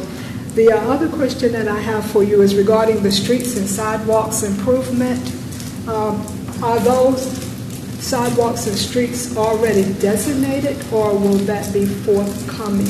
No, ma'am. They will have to be within the CDBG boundary. However, they have not been determined yet, and the absolute kind of workings of how our scholarship program also has not been completely worked through yet, in full disclosure. They are budgeted, it's being developed, but we don't have a street sidewalk plan. We do not have direct number of structures identified to use this money to demolish, nor do we have how the scholarship program will work. Because this is CDBG money, there will be a similar background requirements of income and things of that nature to qualify for it. Thank you so much. Final question is, I see my sister's house, $14,000 for staff salaries along with Catholic charities, $15,000. Did you receive applications from any other nonprofits? We did. I believe Ms. Fullmore told me we received a total of 5 applications, and these 2 scored the highest when you run them through HUD scoring on if you can fulfill the mission, meet the criteria, and do it in a timely fashion. They are proven partners that have been successful previously, and they scored the highest this year. Thank you very much. You're welcome. So, Ms. Rue, let me ask one question to clear up my mind about the streets and sidewalks for the CDBG monies. Okay, so that $107,000 will go back into the low and moderate income areas? Yes, absolutely. Okay. We are nothing that was not within the boundary in the maps, which are included in the actual plan. Everyone can look at and see. It has to be spent within that area. And so typically if we have a shovel-ready project ready to go in one of those areas, we'd look to that first because we could get something done very quickly. And so if this plan gets adopted, we will coordinate and figure out where the highest need is with a project that we can execute most efficiently and quickly in that area. Good question. Thank you. Jessica, jumping back to the housing rehab issue that you outlined, is the biggest challenge finding qualified applicants or finding qualified contractors? Qualified contractors. That's what I thought. Willing to do those small projects at $10,000 or less with the federal requirements. Right. Now, I understand that HUD has a lot of requirements and regulations that a contractor has to meet, and for a small project, it's not worthwhile to them. So I fully understand that. What happens to the money if we are unsuccessful in spending it the way we want to spend it? Typically, we will come to you and ask for amendment and ask for you to reallocate it to something else. All right, so there will come a time when that 2022 pot of money needs to be spent, and I will probably be standing before this board asking you, so we don't get punished by HUD for a timeliness issue or not being efficient in spending our money down in a project we wanted, to put that money towards something else. Okay. If that comes. So would you have 5 years? I'm not sure when the 2020, we're not at that point yet, but it'll be in a year or two where we've got to have that money spent. Right. Or move it somewhere else where we can spend it efficiently. A future board will address that issue. Correct. As far as reallocation. Thank you. Any other questions for Ms. Ruth? Okay, at this time, I will open a public hearing on the Community Development Block Grant CDBG FY 2025 Annual Action Plan. If you'd like to ask a question or make a comment, please come forward at this time.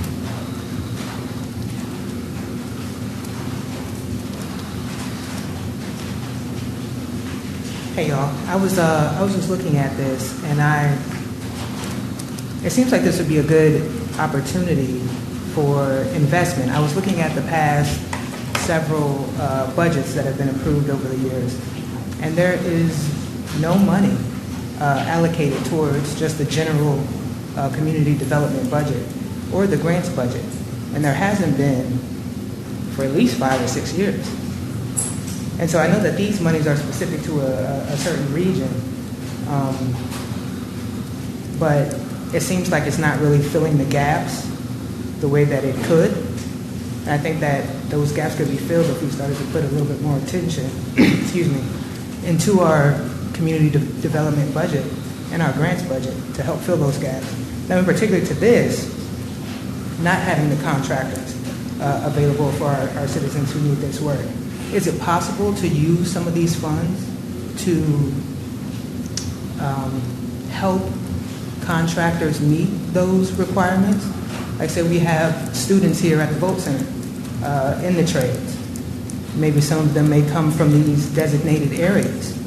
Is it possible to pass through these funds to help those students or those community members to be able to get qualified, to be able to be approved by HUD? To make those projects. Folks in these areas, $10,000 might not be, good enough for some, but I bet you it'd be plenty good for others. And so is there a way for us to reallocate these funds to be a better benefit towards the community? Ms. Fulmore, could you answer that question on whether the funds could be used for training contractors to become eligible? Good evening, everyone. Good evening. That answer is no. You have to already be licensed and bonded according to HUD. It is not, that funding could not be used to do training to assist contractors, unfortunately. I'm sorry.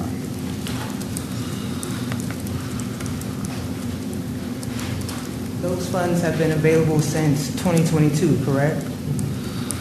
And I don't know how long those funds will be available. I know she mentioned that there will come a time. But if we have the time, is it possible to, if we had money in our community development budget, then we could take it upon ourselves to fund these lower income or medium income folks to do this job and get them to a place where they could be certified. And then join in with the time that we've had already and maybe the time coming up. To be able to have them approved for these projects. It'd be a great opportunity for the city to partner with its citizens to kind of fill these gaps and get this job done. If we have community members who need this work, excuse me, and we have community members who can do this work, or at least be trained to do this work, this is a great opportunity to make that bridge so that we can fulfill these needs and fulfill these HUD requirements. Are you advocating that the funding come from CDBG or the general fund to pay for that? I am, for the initial part, I'm advocating for our community development budget that's within our budget now to have funds allocated to it. At the current time, there are $0 allocated to the community development budget. And so I think if we were to allocate funds to that budget, we may be able to fill gaps better.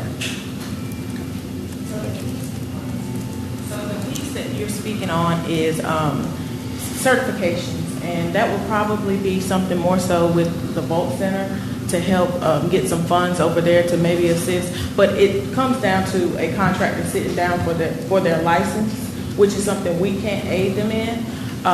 But if they are licensed and they are bonded, they can bid on our projects. It's just a matter of them sitting for the test, which is more so on the workforce development side of things.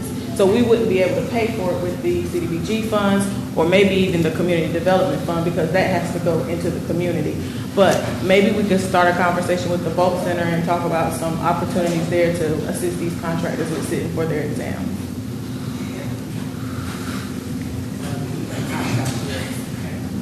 No, I think that would be great. Again, community partnerships is something I think we can focus on. So a partnership with the Voc Center that could help us train these students and train community members to do this work. And then escalating that partnership to join in with the community development block grant. You know, to me, it just sounds like a good way to get the job done. You know, if we take the necessary steps and the time to do it and to create those partnerships with the Voc Center.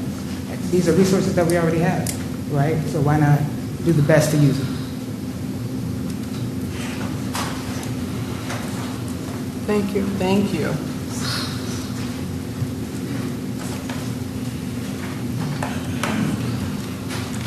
Hello.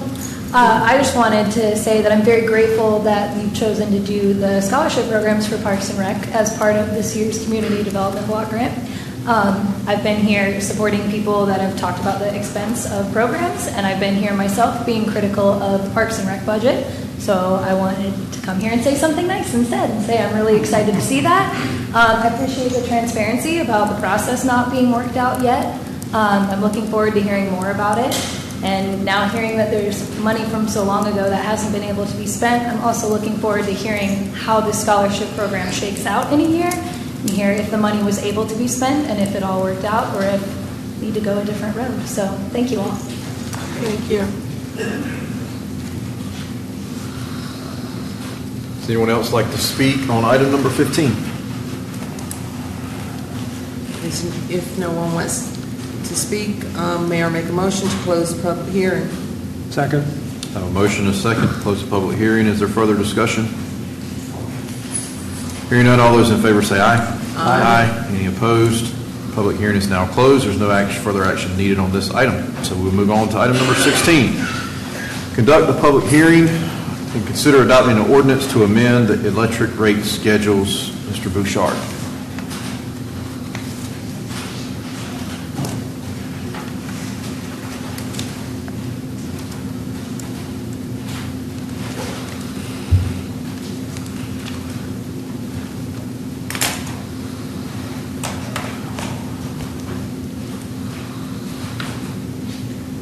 Good evening, Mayor Odham, Board of Aldermen. I'd like to take a few minutes to discuss the proposed amendments to the electric rate ordinance. I'm just getting my recommendations up front, and I'll try to dive into a few more details.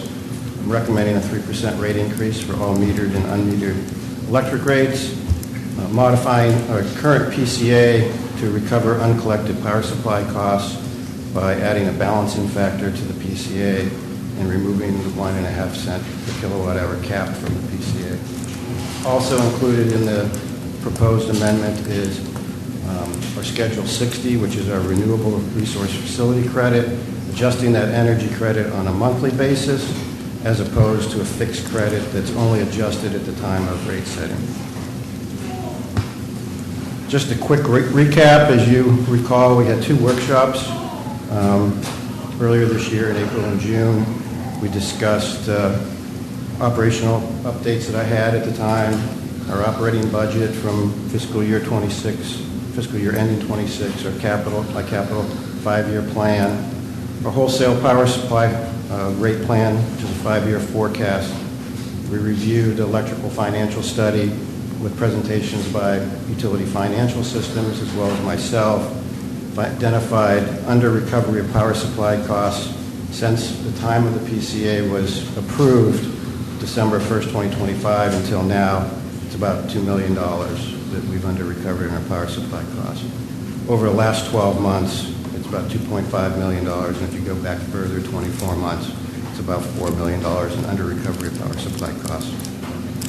Also recommended rate adjustments during those conversations and recommended modernizing our current rate designs and moving away from volumetric rates and unbundling our variable and fixed costs out of our wholesale power supply costs and out of our our retail rates and trying to get in a position where we could pass forward wholesale costs directly to our customers.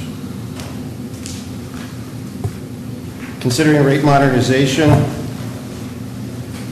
Schedule 60 is a credit that we give to our customers that provide solar energy to our part of the system. And that credit is a fixed amount that is adjusted at the time of rate setting. The recommendation is to allow that energy credit to be a variable and for it to be adjusted monthly, and that credit would equal the utility's monthly avoided cost for energy using a 12-month rolling or 2-month lagging cycle, very similar to how we're doing the PCA. If I'm saying that our power supply costs change on a monthly basis, then I should recognize that as well on the credit that I'm buying solar energy for. And to maintain that so it tracks the equivalent cost of energy that we're not buying from the company in our power supply costs, in our power supply contract, I should say. Considering the electric department's financial health and looking out over the next few years, you've seen this slide before. Here is an option that includes a 0% rate adjustments. It includes the capital plans that I have recommended, and as you can see, the debt coverage ratio is unfavorable. It goes negative. System depreciation is in the 40 to 50% range. Due to the capital investments, adjusted operating income is unfavorable and goes negative next year. Cash balance continues to decline and go negative, and the days of working capital, cash on hand, is below minimum policy and is expected to go negative in 3 years. So overall, I don't think this is a very favorable plan. If we look at an option to go 0% rate increase, take out the capital improvements, not do those, your debt coverage ratio temporarily inflates, but before declining and going negative. Your system depreciation approaches 75%, and that's due to the lack of a capital investment into your system. Your adjusted operating income looks good for a year because spending has been artificially cut, but then rapidly starts to decline at large losses. And your projected cash balances look good, but it's artificial as you eventually need to start drawing it down to maintain the system. And your days of working capital are near policy requirements, but again, those will start to decrease as soon as spending occurs. So overall, I don't think this is a favorable plan. This slide is an option for a 4.5% rate increase. The PCA stays the same. There's no changes to the PCA, and it includes the recommended 5-year capital investment. Your debt coverage ratio is favorable and stays well above 1. Your system depreciation is in the 40 to 50% range, and that's due to your capital investments. Adjusted operating income can support your operational costs. Projected cash balance keeps pace with targeted cash requirements. Your days of working capital stay above the minimum policy requirements, and it also approaches industry recommendations. Overall, I think this is a very favorable plan. Looking at another option, which is the one I recommend, I like this one a little better. This is a 3% rate increase. However, we're adding a balancing factor to our power cost adjustment charge. It also includes the 5-year capital plan. And overall, this achieves very similar results as the 4.5% option, but the method of collecting that is different. More through rates, and in this case, more through the PCA. Your debt coverage ratio is favorable and well above 1. Your system depreciation is 40 to 50%. Do your capital expenditures. Your adjusted operating income supports your operating expenses. Projected cash balance maintains targeted operating levels, and your days of cash on hand meets minimum requirements and trends towards industry recommendations. I like this plan particularly because you're adding 1.5% less to your base rates compared to the 4.5% methodology. And then going down the road, future rate changes will compound by that amount on top of that. So I think this is better overall for the utility and for the customer. I think it's a nice blend. Diving into the balancing factor a little more, this is included in the 3% option and would be added to the power cost adjustment charge. Presently, the power cost adjustment charge has been under collecting since the time it was approved, December 1st, 2024. We've under collected about $2 million over the past 12 months, $2.5 million. And if we would have had a PCA, it would have been about $4 million under collected. So adding a balancing factor to the PCA to recover those under recovered power supply expenses, the balancing factor would be recalculated each fiscal year.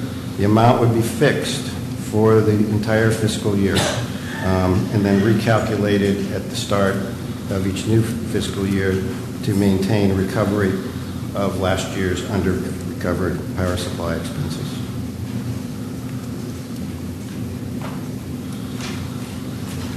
This is a comparison of the rate track options that I discussed. The one that's highlighted is the 3% option with the balancing factor on the PCA. It attempts to collect the $2 million of under recovery since December. I think if you compare those across, you'll see over a 3-year rate plan using this option, you'll cost the customer less per month over the course of 3 years as compared to the 4.5% rate increase with the PCA as it is. And then that middle option I threw in there for you just to see if you wanted to go back and try to collect all 24 months of under recovery, what that would look like for you. So in conclusion, I'm recommending that you adopt the amendments to the electric ordinance, which includes the 3% rate increase, all metered and unmetered rate, for all metered and unmetered rates, the changes to rider number 1, our power cost adjustment charge. It adds a balancing factor, and removes the 1.5 cent per kilowatt hour cap, and changes to the Schedule 60 or renewable resource facilities credit by adjusting that credit on a monthly basis. I'd be happy to answer any questions you may have. Does the board have questions? How many utility customers are within the city? Pardon me? How many utility customers are within the city? Total electric across all rate classes is about 24,000 meters right now. Thank you. Any other questions? Yes, I do. I'm going to direct this to, I heard your presentation. You've given us the facts here. We as Aldermen, our citizens needs to know what they're facing. And you have delivered that information to us. Now moving down the line, as the city manager has said before in the past, he recommends this rate increase. Am I correct, Mr. Hughes? Because of the aging infrastructure we have, we know that it's going to affect our customers. It always does when we have these just regular storms come through here. Citizens are out of power. And I just feel that maybe I'm missing something here. Why are we continuously debating this and you coming here before us and discussing this when we know that this is something that we need to do? We need to do this rate adjustment. And I don't want to impose a rate adjustment on any customer, but I would prefer my customer to have some electricity when needed. And you're talking about, we got 3 transformers that needs to be replaced. I don't know what else is missing here. Am I missing a piece here about, I did hear a rumor that several rumors that the city was thinking about selling the electric department. Now, I don't know how true that is, but that's, like I said, that's rumor mill. But is that the reason why we're all here, this board, and we're not wanting to move forward with this? What is going on? I mean, Mr. Bouchard has come to us so many times and letting us know our citizens need. They don't want this rate increase. I wouldn't want a rate increase, but if it's needed, if it's a dire need so that we need power, our citizens need power, and I'm all for approving this 3% rate increase and what he has recommended to us. And I feel like I've been kicking a dead horse, so I'm done with it. I just want the citizens to know that I agree with Mr. Bouchard and asking for this rate increase. Tell me one more time, what is the max, or is there a cap on the PCA? Currently a cap of 1.5 cents per kilowatt hour. And with the balancing factor and doing the modeling that I have, we'll get close to it again going a couple months in the future. It's all forecasted, but I don't expect us to be much over the cap now. It needs to be removed in case we do touch over that in a month or two. On the average bill, what is that? That would be $15. $15 just for the PCA? If it reached the cap. Okay. Correct. I just don't see it reaching that. But isn't that within a 3-year period, the $15? No, ma'am. If the cap is 1.5 cents per kilowatt hour, and I'm speaking the average residential customer uses 1,000 kilowatt hours, so they could see a $15 PCA charge. Okay, because the reason why I asked that, because I said you had it broken out here for 2026 is $6.61. So am I? And then for 2027 is 40. That's what. Yes. Let me see if I can find my way back. That's what I expect the rate and the PCA to look like in 2026. Okay.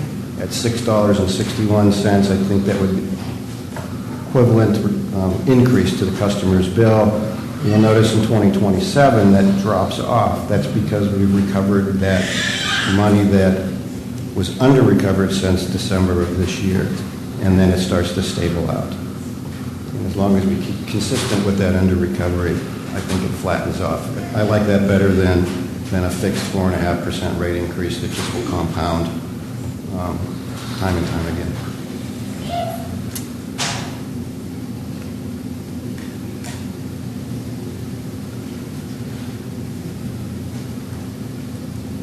Questions for Mr. Bouchard? Not necessarily a question for Mr. Bouchard, but Charlie, feel free to jump in and answer it if you can. But Alderman Astor had previously expressed concern about the kind of the open-ended power cost adjustment.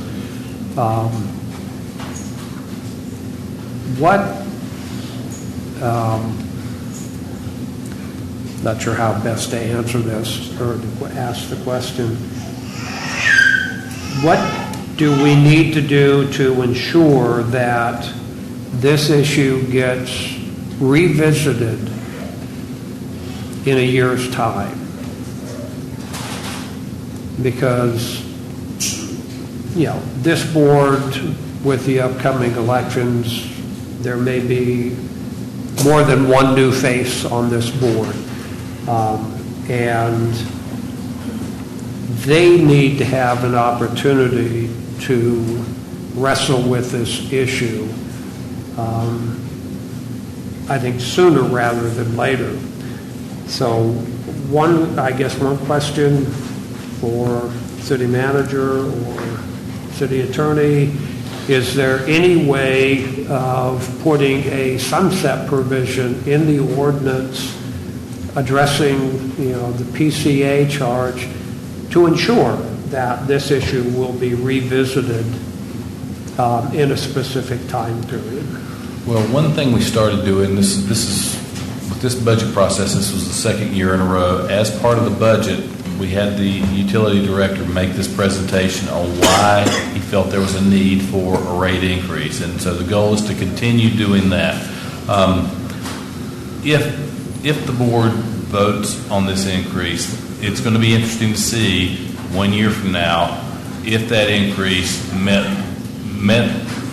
what the expectations were based on the director's presentation and also the consultants. It kind of fell flat the previous year. But I will say we do need to increase the rates. And the main reason why is because we do have an infrastructure that we have to maintain with our electric utility. And I said this during the budget process, however, I cannot recommend allocating any funds toward those capital items until we can meet our policy of meeting the minimum days of cash on hand to be able to go to the LGC for additional funding. Can I add to your comment? Sure.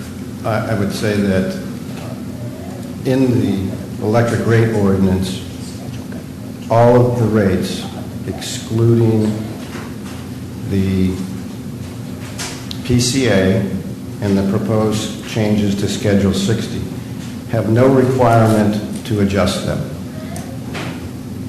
They're adjusted whenever the board elects to adjust them. In the language for the PCA with the balancing factor, and in the language for the Schedule 60, adjust the monthly credit, it's to be reviewed annually and adjusted on an annual basis at the time of the start of the fiscal year. And that would coincide with all of our wholesale power supply forecasts and that process. So we do our best to engage that in the city's budgeting process. But as I've said before, wholesale power supply forecasts and adjustment period is not in cycle with our process in cycle. Am I answering the question? Well, I think so. I don't know whether Alderman Astor, feels any more comfortable with that or not. And again, we have been, over the last couple of years, we have been faced with digging ourselves out of a difficult financial hole with the electric utility. And this is the latest iteration of that ongoing effort. But if Alderman Astor's concern is that, we're building in, or, if this gets approved, sort of an unlimited power adjustment charge, and that may not be the right way of wording it. I just want to try to figure out how do we ensure that this issue will be revisited in a year's time. And Alderman Prill, to answer your initial question, yes, there could be a sunset put in with this on PCA. If that's what the board so chose. And the other part of that, I'm monitoring the PCA monthly, paying very, very close attention to that. And if it starts to trend up, and I'm forecasting, I have modeling tools, I'm looking years ahead. If I see it getting out of whack, I assure you I'll be back before you talking about should we do a base rate change and lower the PCA and make that a more stable cost for our customers. And I appreciate that. But we found ourselves in a financial hole because past boards chose not to address the issue. And I'm sure you and your predecessors, and I may be wrong on this, brought the issues to the boards at that time, but the decisions were made not to address those issues. And unfortunately, it led us to where we were a couple of years ago of a very difficult financial situation. I'm just trying to address that issue and address Alderman Astor's concern. Don't know whether or not a sunset provision does anything for Alderman Astor, but it's just a suggestion. Charlie, I have a question for you. How long have you been the utility director in New Bern? 7 years. 7 years. How many rate increases have you requested from the board during your 7-year tenure? None. Well, as an exception to last January and last July, none. Okay. My recommendations go to the city manager, and I'm up here at the request of the city manager. Thank you. So if the city manager tells you, no, we're not taking a recommended rate increase to the board, then it doesn't get to this board. I'm only here by the invitation of the city manager. Right. So, all due respect to I think what the mayor was suggesting by that question, if the issue is put to bed before it gets to this board, then no action is going to happen. Because this board is not being advised that there is a potential problem brewing. So I don't know that. By incorporating a sunset provision, it sort of forces the issue to this board or the future board. And that's all I'm suggesting.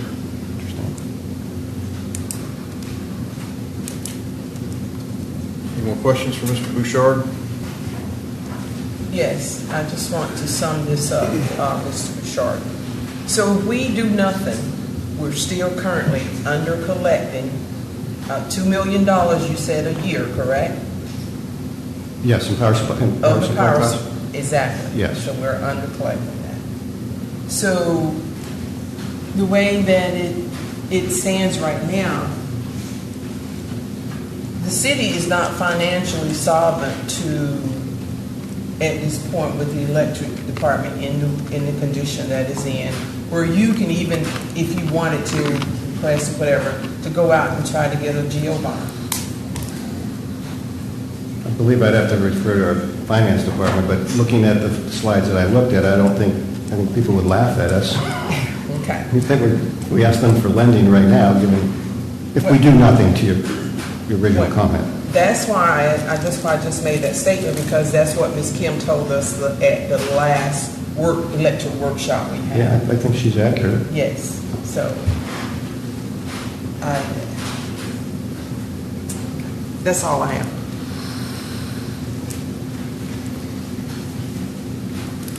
Any more questions? Okay, this time I will open a public hearing to consider adopting the ordinance to amend the electric rate schedules. If you'd like to come forward, please do so at this time.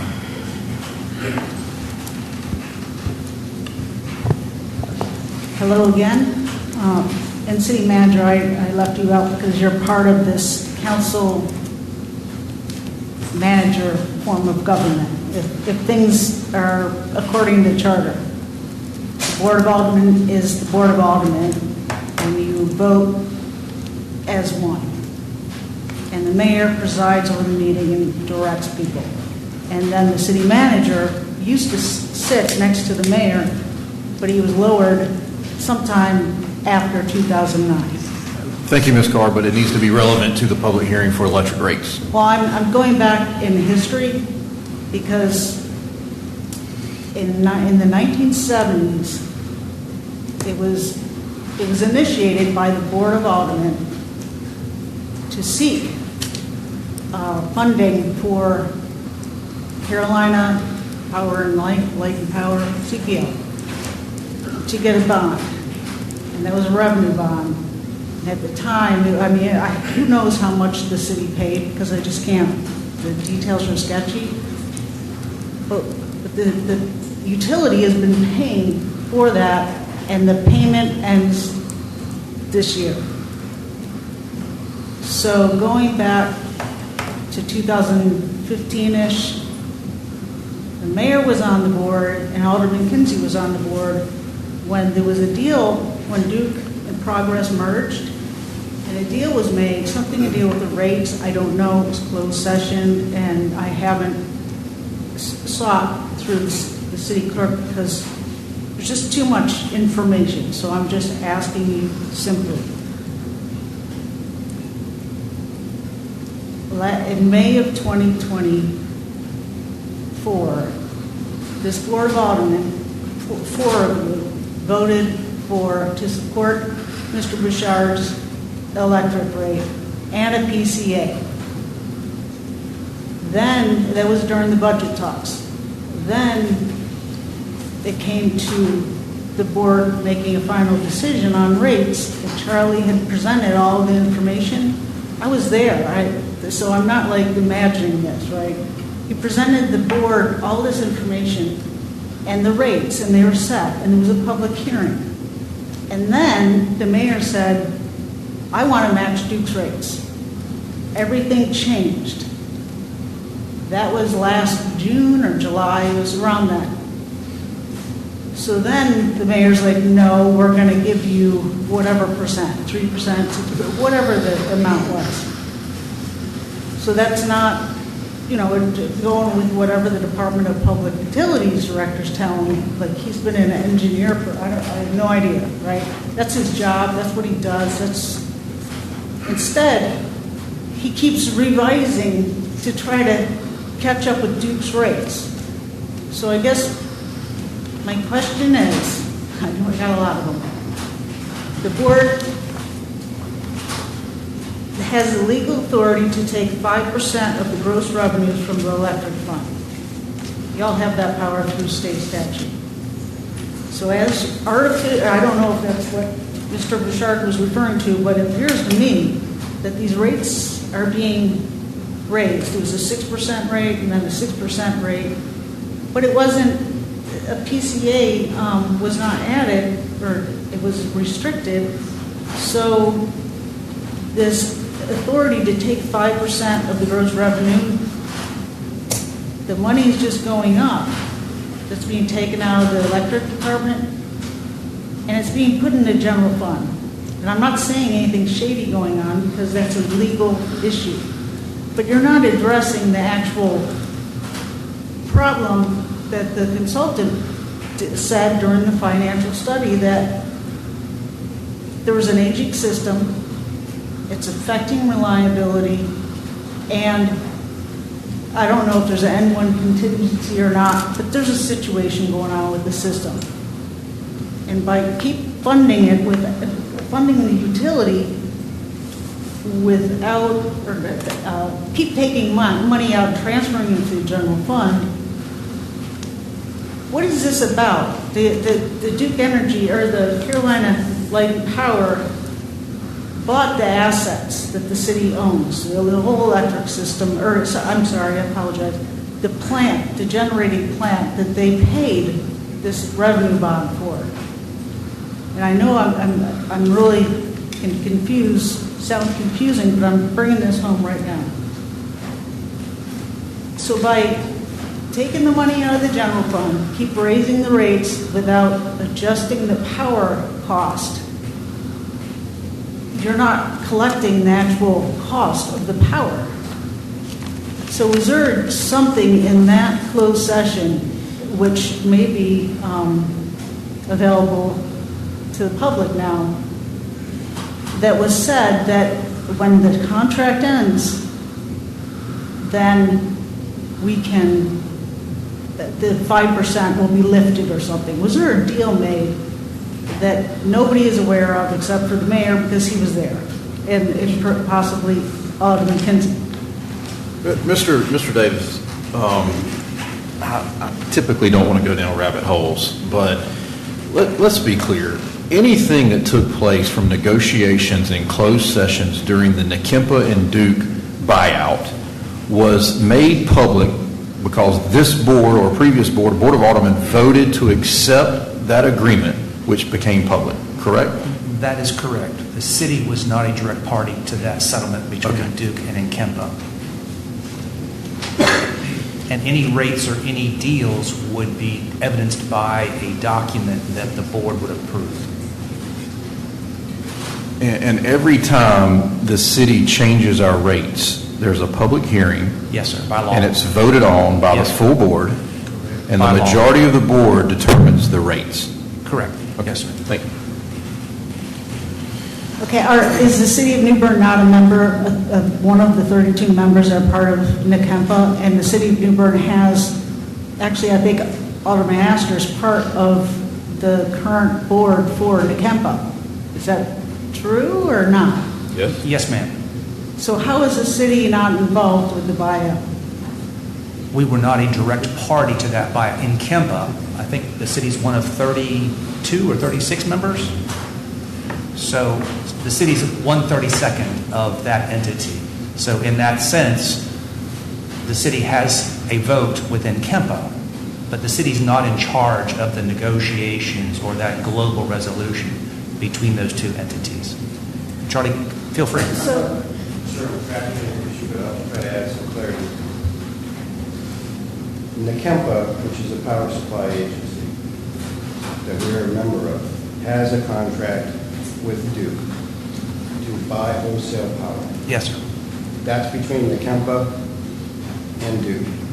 New Bern has a separate contract between the city of New Bern and NCEMPA. Does that help? They're two different matters. I mean, the rates kind of follow each other. They're pretty much similarly aligned, but they're...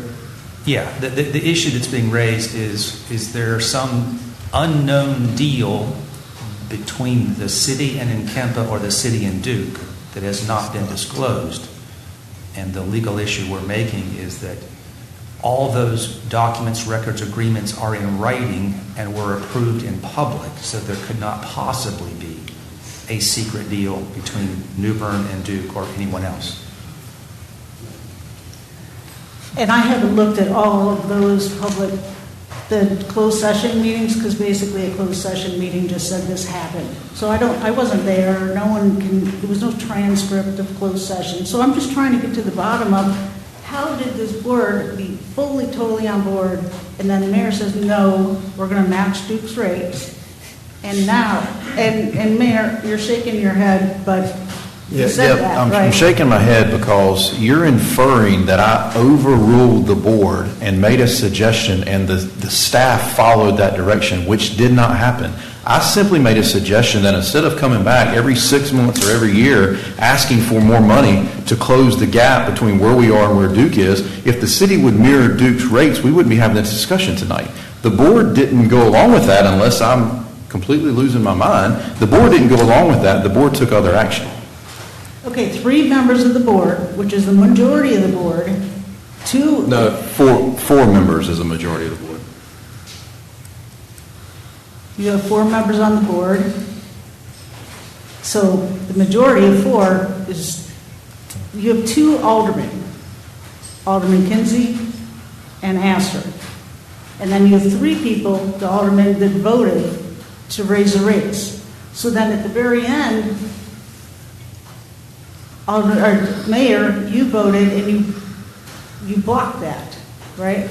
Charlie, could you clarify the last time you... I apologize. Excuse me. The last time you asked for a rate increase, it was voted on, if I remember correctly, it was 4-2, and I supported your request to raise the rates along with Alderman Prill, Alderman Royal, and Alderman Best. Is that what you recall? I was apologizing for misspeaking. So, and I guess the bottom line is all of the aldermen were on board with the power rate increase and a PCA.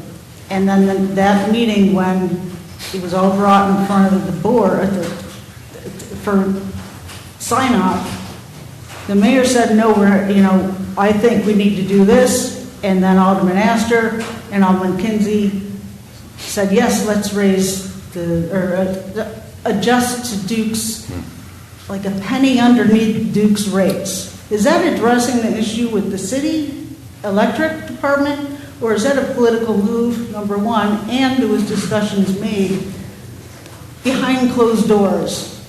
I can so address I guess the bottom line is I'm just trying to figure out what is going on here. Yes, ma'am. Let me address the behind closed doors to help everybody understand that governing bodies in North Carolina cannot take any legal action in a closed session.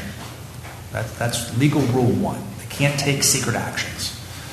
They can approve a settlement a legal settlement in a closed session, provided that the settlement is released thereafter.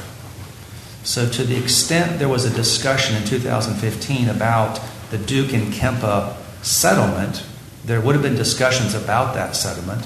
There may well have been a recommendation, but thereafter, in a public meeting on the agenda, those documents would have been approved in broad daylight by the board. So there is never any secret action that can legally be taken, ever.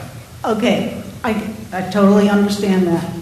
So, getting back to 2015, or whenever that happened, there was a deal made with Duke saying that once the contract's over, then something's going to happen.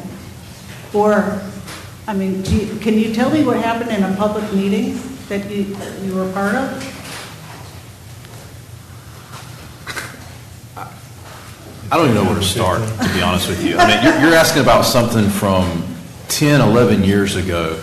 I can tell you this, that when we signed the agreement and the city had to sign on with the 31 other agencies to accept the buyout from Duke to Nakempa, we always said in 2025 or 2026, the remaining debt that had essentially been refinanced by Duke through this wholesale power sale would come off of our book, so essentially we wouldn't owe it anymore. Therefore, whatever we were paying Charlie, I believe it was $3 million a year, roughly, would no longer be obligated by all of the 32 cities a part of that. That is the only thing that I can try to make a connection with what you're trying to infer tonight. And I don't know if that's what you're talking about or not. So why are you asking to match Duke's rates when Duke is providing the power and there's all these costs for Charlie to be at the meeting and for New Bern 101 and all these things, they cost money, but if you want to match that, I'm just confused. So are we getting Duke wholesale issues confused with? Charlie, could you please come to the mic? Thank you. Are we getting Duke wholesale issues confused with Duke retail issues? And I think the mayor simply requested at the time, and correct me if I'm wrong, Mayor, that instead of keep coming back to this board asking for 3% or 6% or 3%, he just made a recommendation that we match or either do, it seems like a penny a kilowatt hour cheaper than Duke's rate. Retail rate. Retail rate. Right. Not we would still be either at the same rate as Duke, or we would be 1 penny a kilowatt hour cheaper than Duke. That was, best I recall, his recommendation. I recommended we match Duke's rate, and I believe you said, well, can we come in a little bit cheaper so we can say we're below it, if I recall that correctly. And just, Mayor, for a bit of history, for decades, Duke's rates were lower than the city rates, and the citizens were very upset about the city's lack of competitiveness with its electric rates because it was saddled with very large debts. And once that buyout took place, the tide turned, and New Bern's rates over time became lower, and they were never raised. And because of that, we are now under recovering, which puts the mayor's comments in context. We've beat Duke now for a decade, and we've paid a price for that. Wouldn't it be easier to match their rate so that we stay on the same tide? And I heard that, and although I didn't put anything formally together because I didn't sense the board was asking me to do that, staff and myself, we did look at Duke's retail rates, and I can't match them. I don't have the tools to match all their rate designs. There's a lot of detail. I can try to match their costs. And just speaking of the average residential customer, I'd have to increase our rates 14%, including the unrestricted PCA. If we keep the PCA restricted, it would be about a 16% rate increase to get where Duke is today.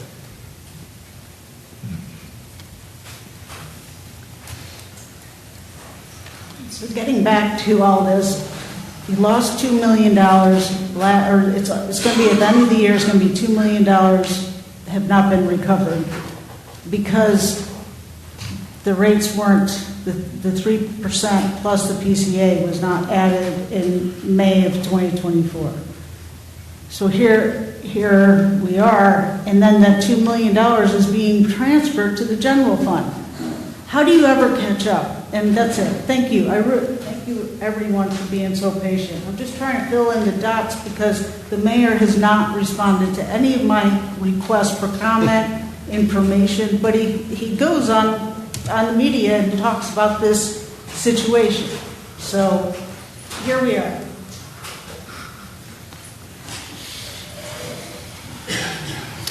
Would anyone else like to come forward and make comments on item number 16?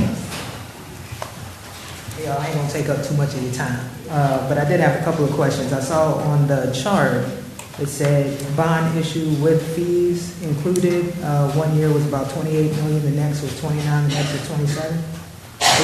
Is that money that we are paying out over the next 3 years?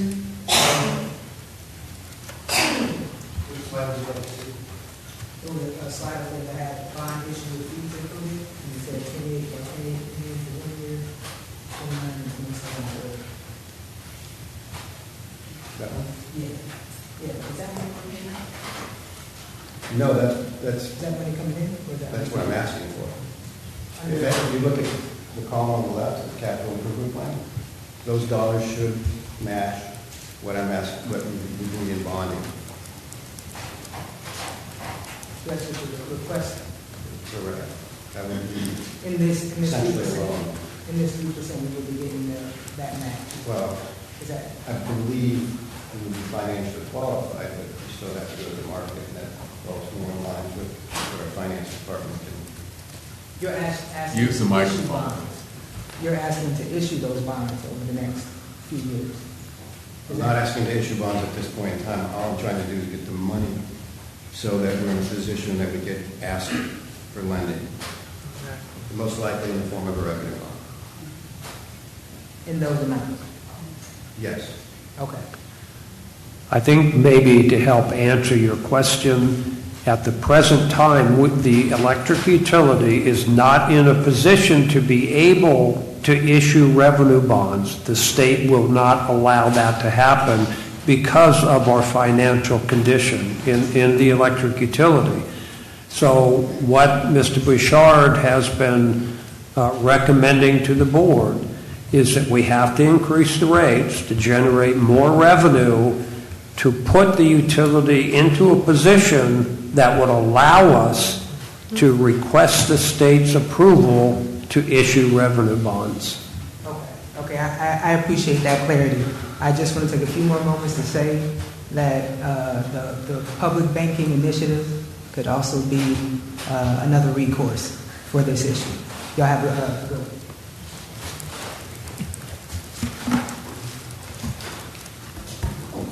Just sitting here and listening to this conversation, and I was also at the budget meeting at the rec center, 2 months ago probably, and I've been paying attention to the electric thing. It concerns me. If we're going to run a utility business, we're going to have to charge for that. We can't go in the red. So it's hard to raise rates. It's hard to raise taxes. But you guys got to have the courage to do it, because we can't just be without electricity. That's all I have. Thank you. Thank you.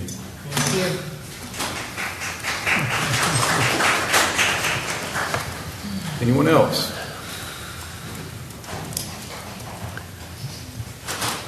Mayor, make a motion to close the public hearing? Second. I have a motion and a second to close the public hearing. Is there further discussion? Hearing none, all those in favor say aye. Aye. Any opposed? Public hearing is now closed. What is the pleasure of the board on item number 16? Mayor, I'll make a motion to adopt an ordinance to amend the electric rate schedules and to include a sunset provision in that ordinance so that this issue is revisited a year from tonight. Second. Have a motion and a second. Are you clear? No, sir, if we could unpack that a little bit, Alderman Prill. Are you thinking of the rate itself or the PCA rider? Well, yes, and thank you for that clarification. The sunset provision would be with regards to the PCA. And that would expire 6/30/26, the end of next fiscal year, at this current fiscal year? Charlie, is that the cycle you were thinking? I'm trying to understand, Mr. President. We would, the sunset, the PCA rider, the removing the cap with the new language, that new rider, that new amended rider would terminate, would self-terminate. So all of the PCA would go away? Yes. Is that what you want? To revisit it. I'm looking for that PCA issue to be revisited approximately a year from tonight by the board that's sitting here at that time. And if the intent is to take action on it and stop it and cycle with our budgeting process, then we probably need to do that in advance of July 1st rates being effective or de-effective. So probably sometime this has a 2-month lag, probably sometime in May. If I may. Am I getting close? Close.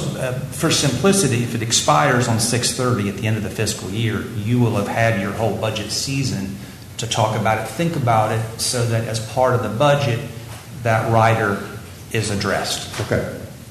I think that will make it easier to keep up with. Yeah, I need it simple. And secondly, Alderman Prill, if that was your clarification, the other issue was the rate increase. I was presuming that you were suggesting to take the director's recommendation? Yes. The 3%? Yes. Is everyone clear? The 3% rate increase with the unrestricted PCA. Yes, ma'am, that expire with the rider to expire 6/30/26. Any further discussion? Hearing none, let's have a roll call starting with Alderman Prill. Alderman Prill, Yes. Alderman Royal, Yes. Alderman Astor. Yes. Alderman Kinsey, Yes. Alderman Best, Yes. Mayor Odham. No. Motion passes 5-1. Anything else on item number 16? Okay, moving on to item number 17, conduct a public hearing on the proposed general obligation bonds and consider adopting a resolution calling for a bond referendum. Ms. Ostrom.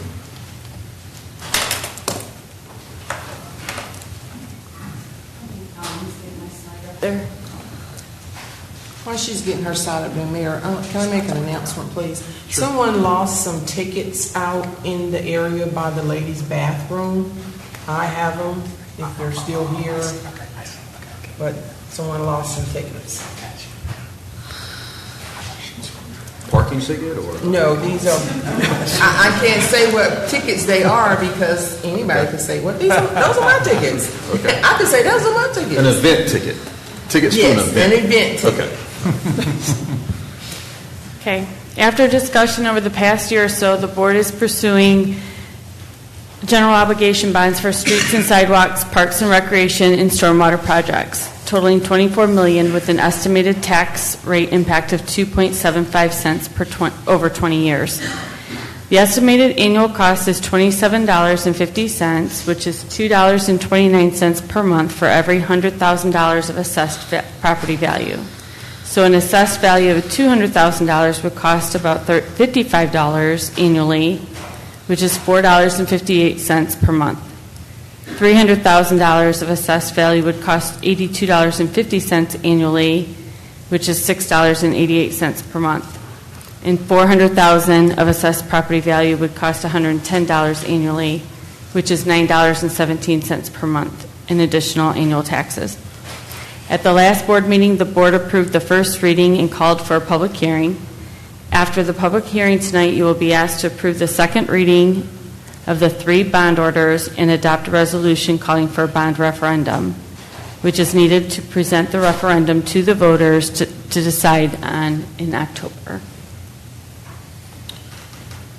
Okay, does the board have questions for staff on item number 17 before we open a public hearing?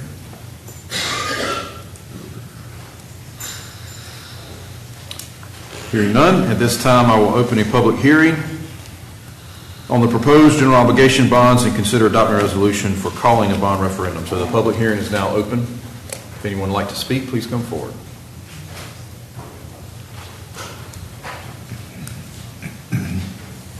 Hey, y'all, just me again.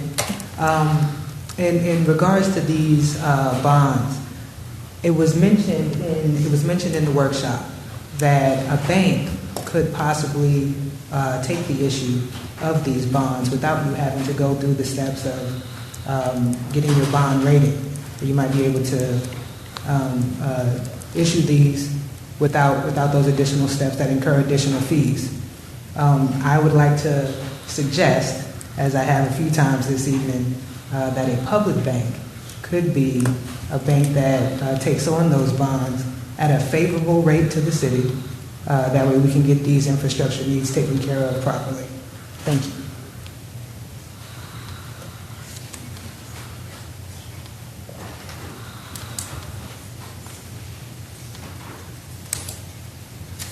Mayor, hearing no further comments, make a motion to close the public hearing. Second. I have a motion and a second to close the public hearing. Is there further discussion? Hearing none, all those in favor say aye. Aye. Any opposed? Public hearing is now closed. What is the pleasure of the board on item number 17?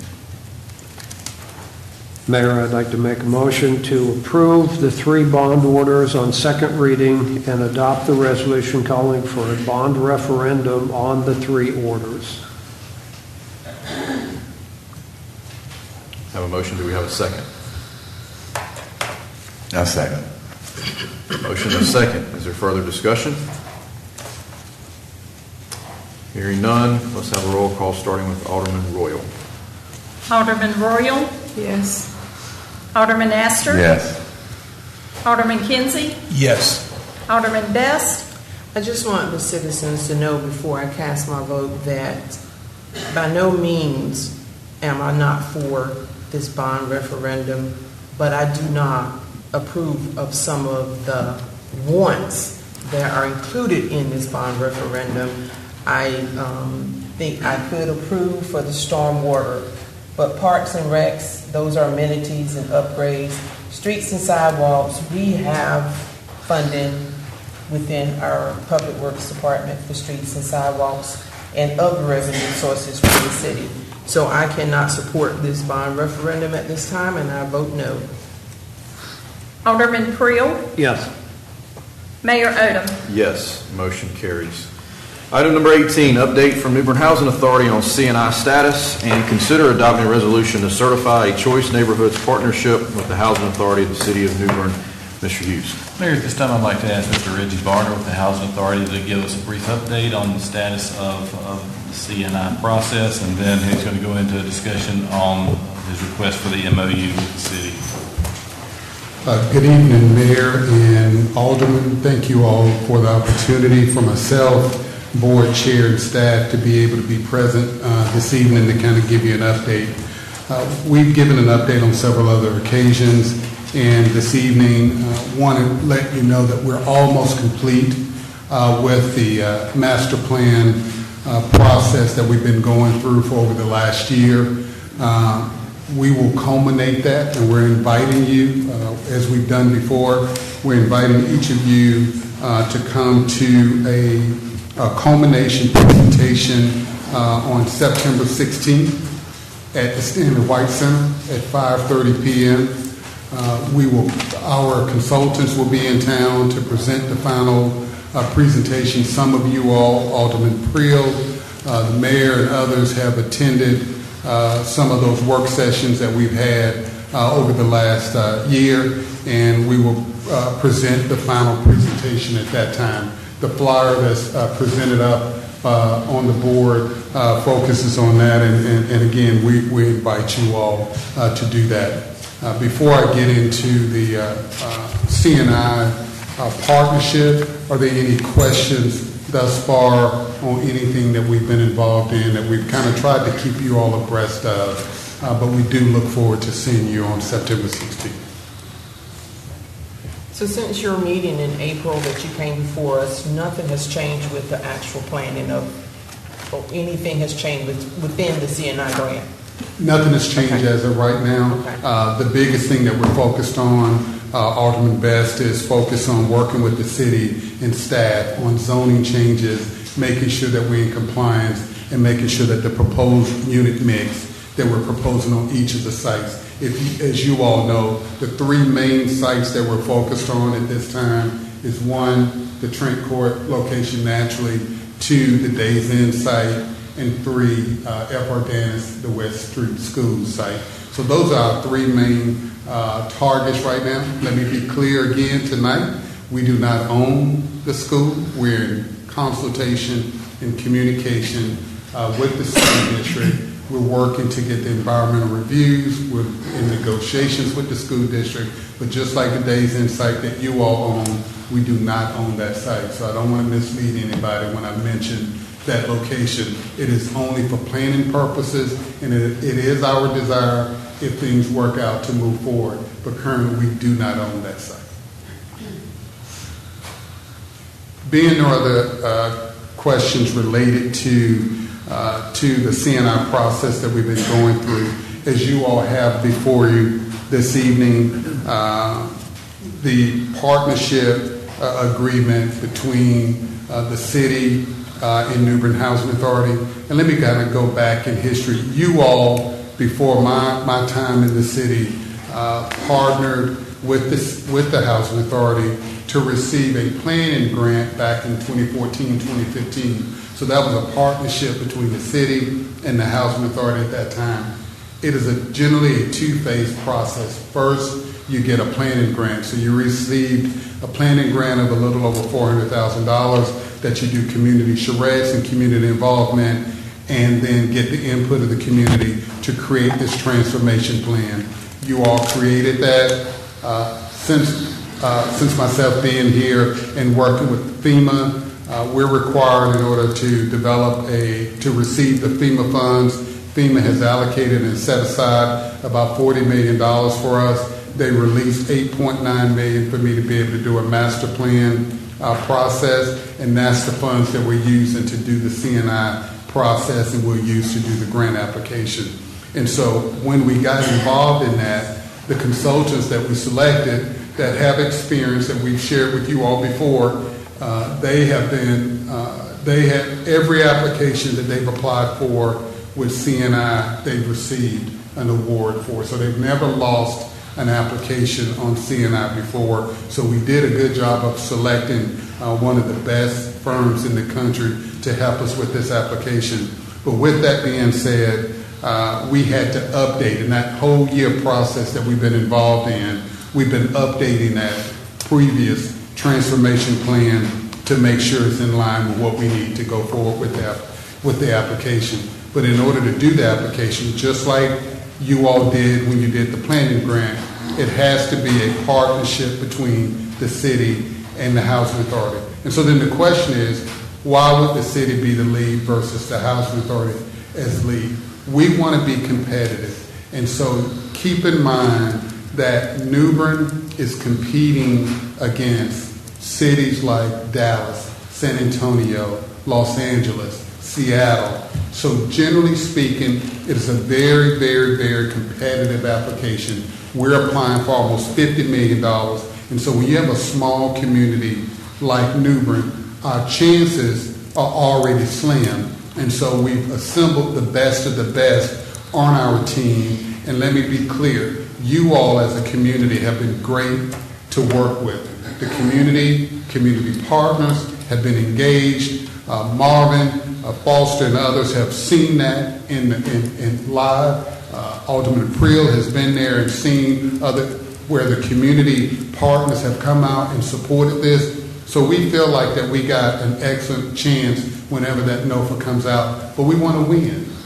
We don't want to spend all of this money and lose. And so in order to win, we got to make sure that we put forth the best application that we can do. And in order to do that, we want the city, because of infrastructure, because of the management, because of recreation and electricity and roads and bridges and all of those things, when we look at the holistic nature of how the city operates versus the smallness of the housing authority, when we present that to HUD to say we want to spend $50 million, they're going to look beyond. While I bring 30 years of experience to New Bern and to the housing authority, they're still going to look at the capacity of a small agency like that. And so having the city service at lead, we get to prove to HUD and the reviewers that we, through this application, have the capacity to manage a $50 million grant.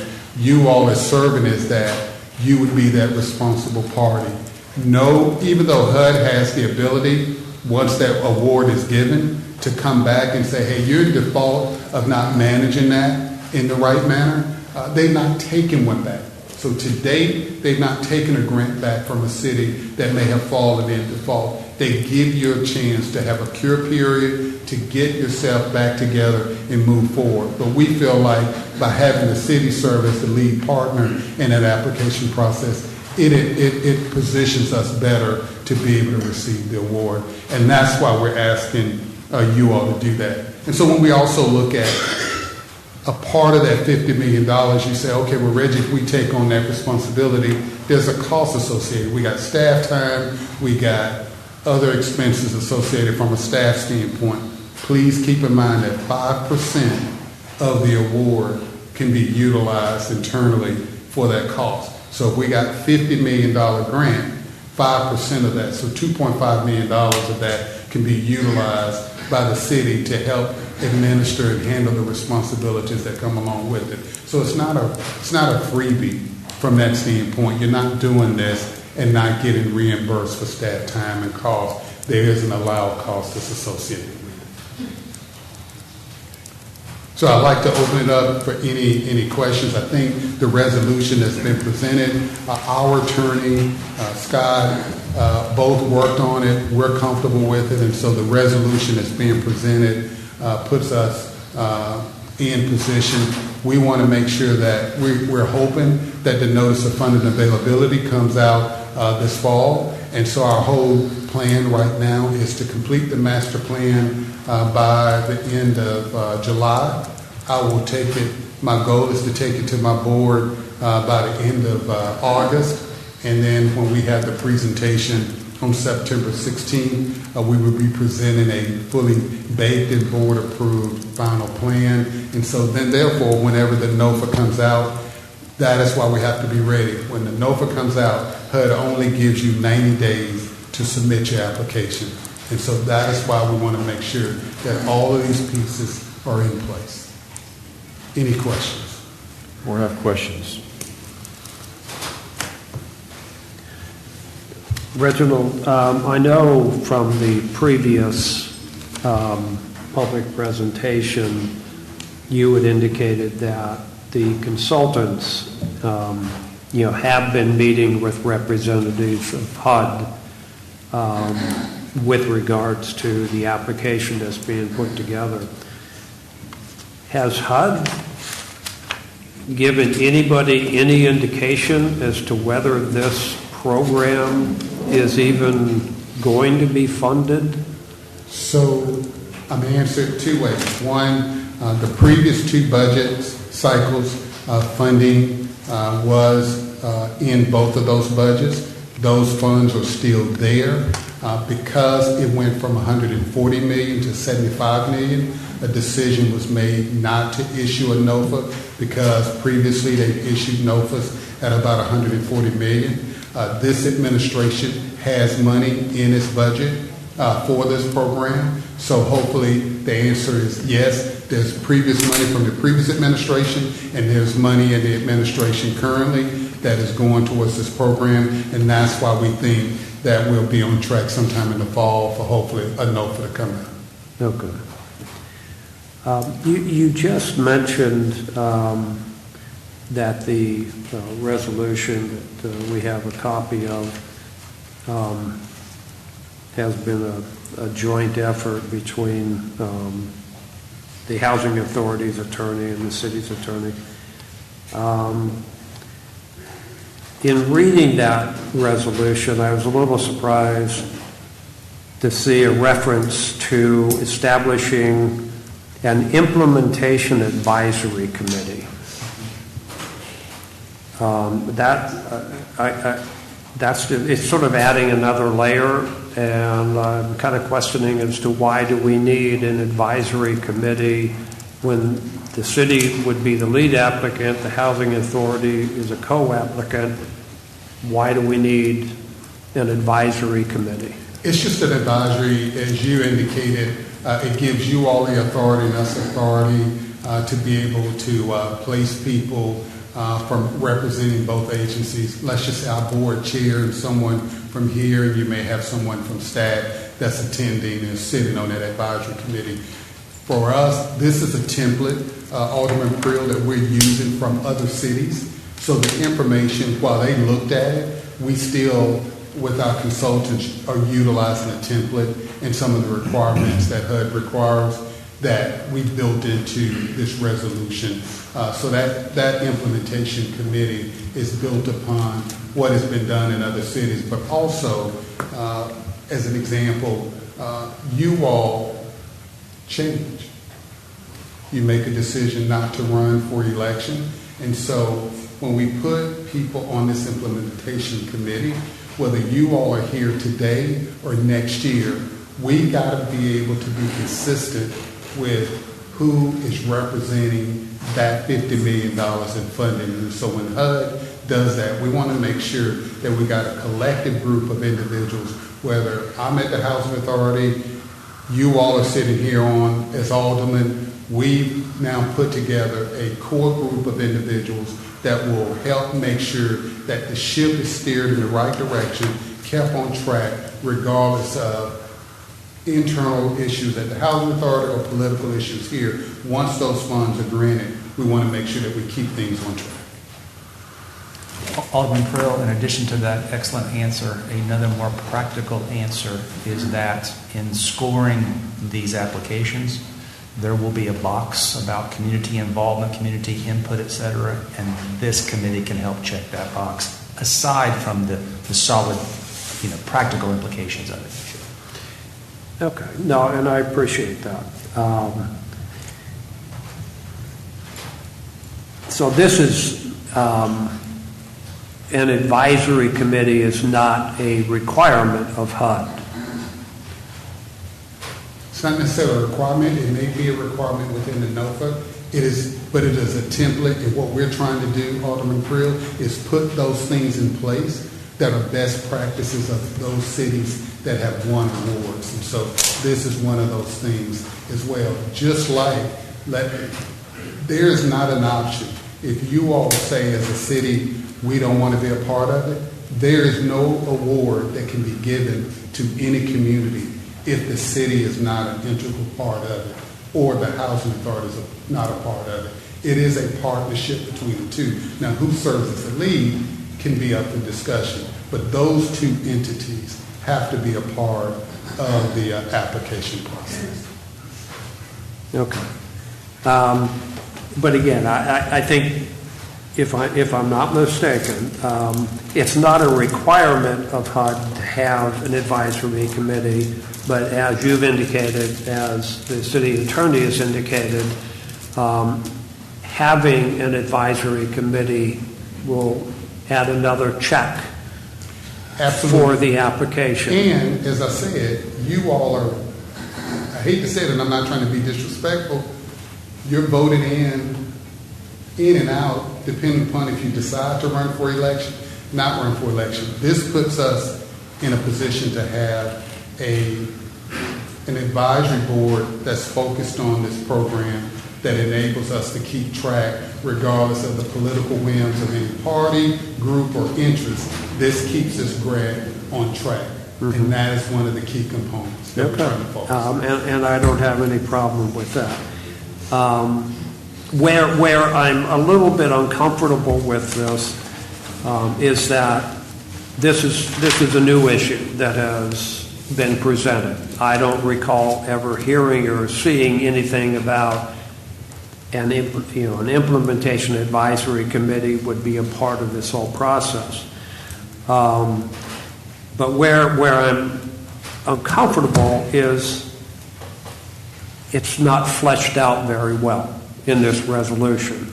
So we're being asked to approve a resolution that includes establishing an implementation advisory committee, and all it really says is that a chairperson will be appointed.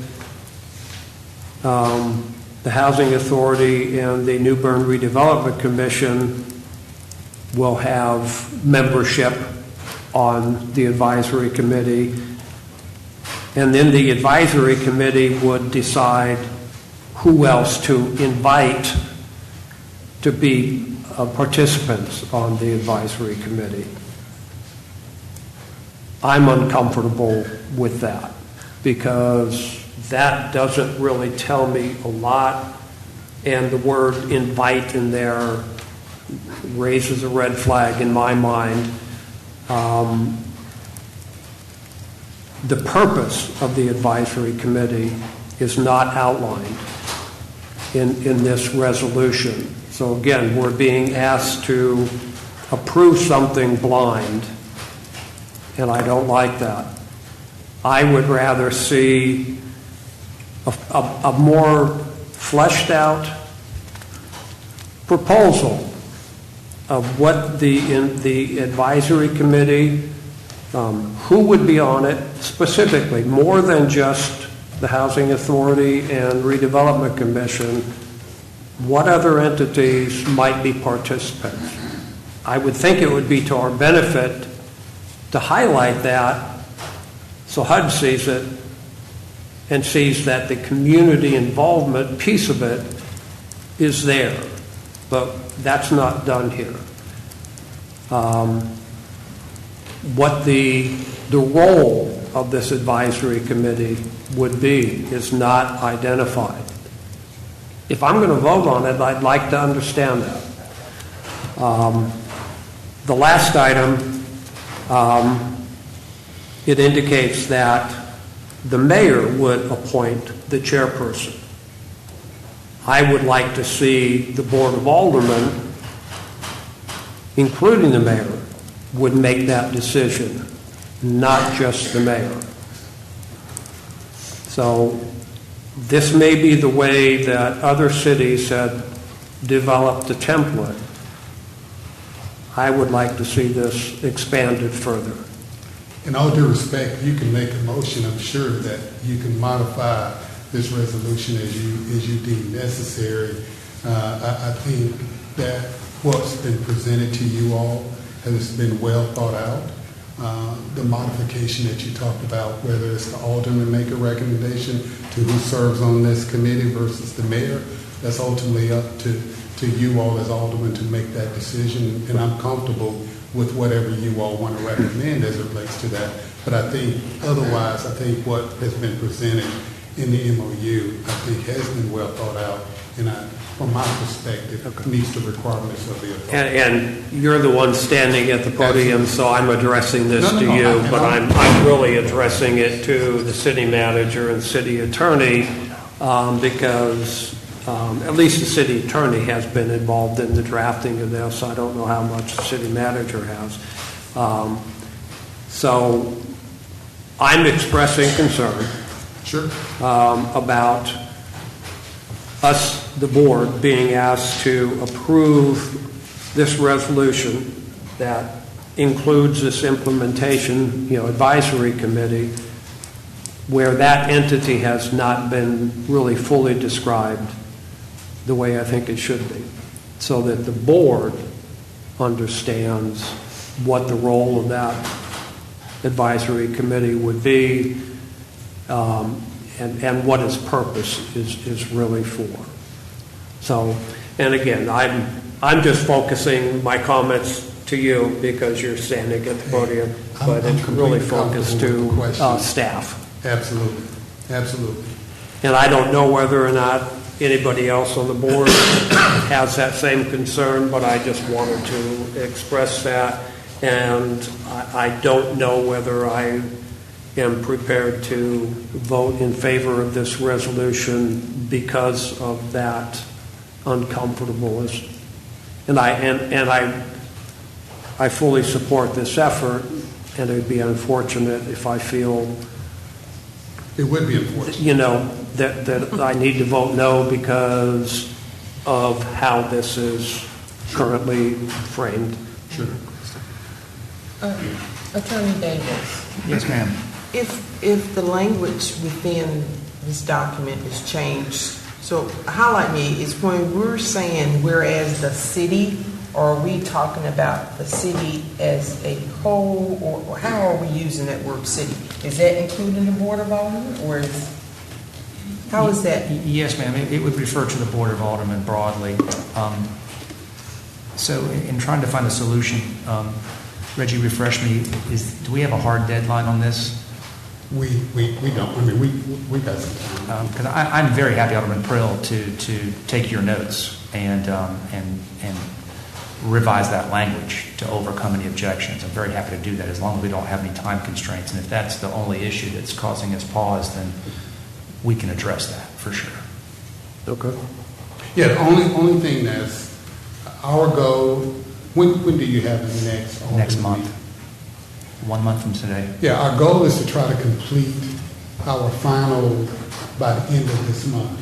Their goal is to give me a final draft on the 21st of this month, and that's, so when we talk, so going back to your question, from a timing standpoint, our goal is to try to have the final draft completed by the end of this month.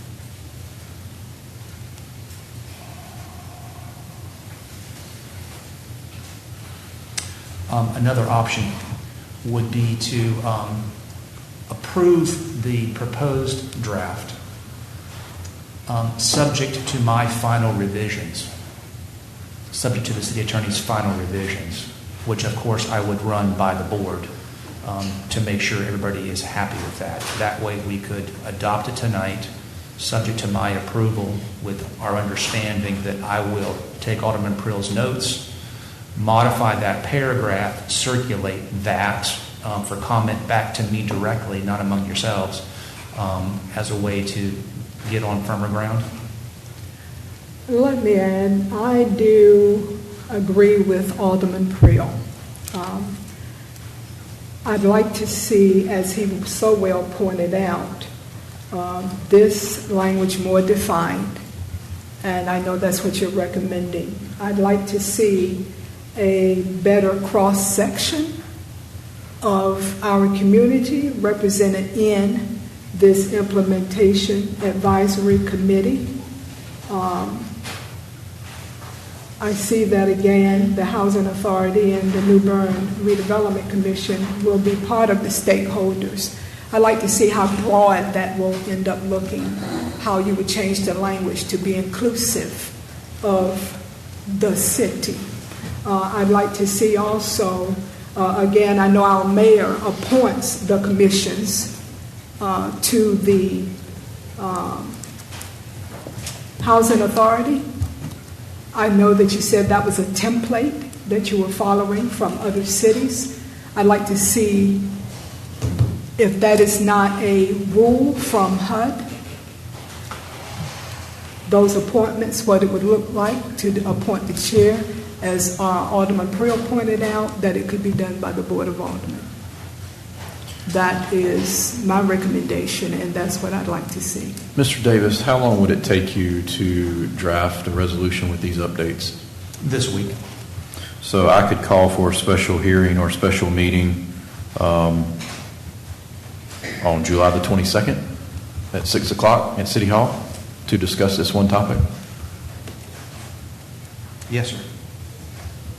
Would you like the board to vote on that tonight, or you want me to send the clerk? That would be great. Okay. In fact, you could do that now or under new business, but it would be a motion to call a special meeting for Tuesday the 22nd at 6 o'clock here, we would take up that issue.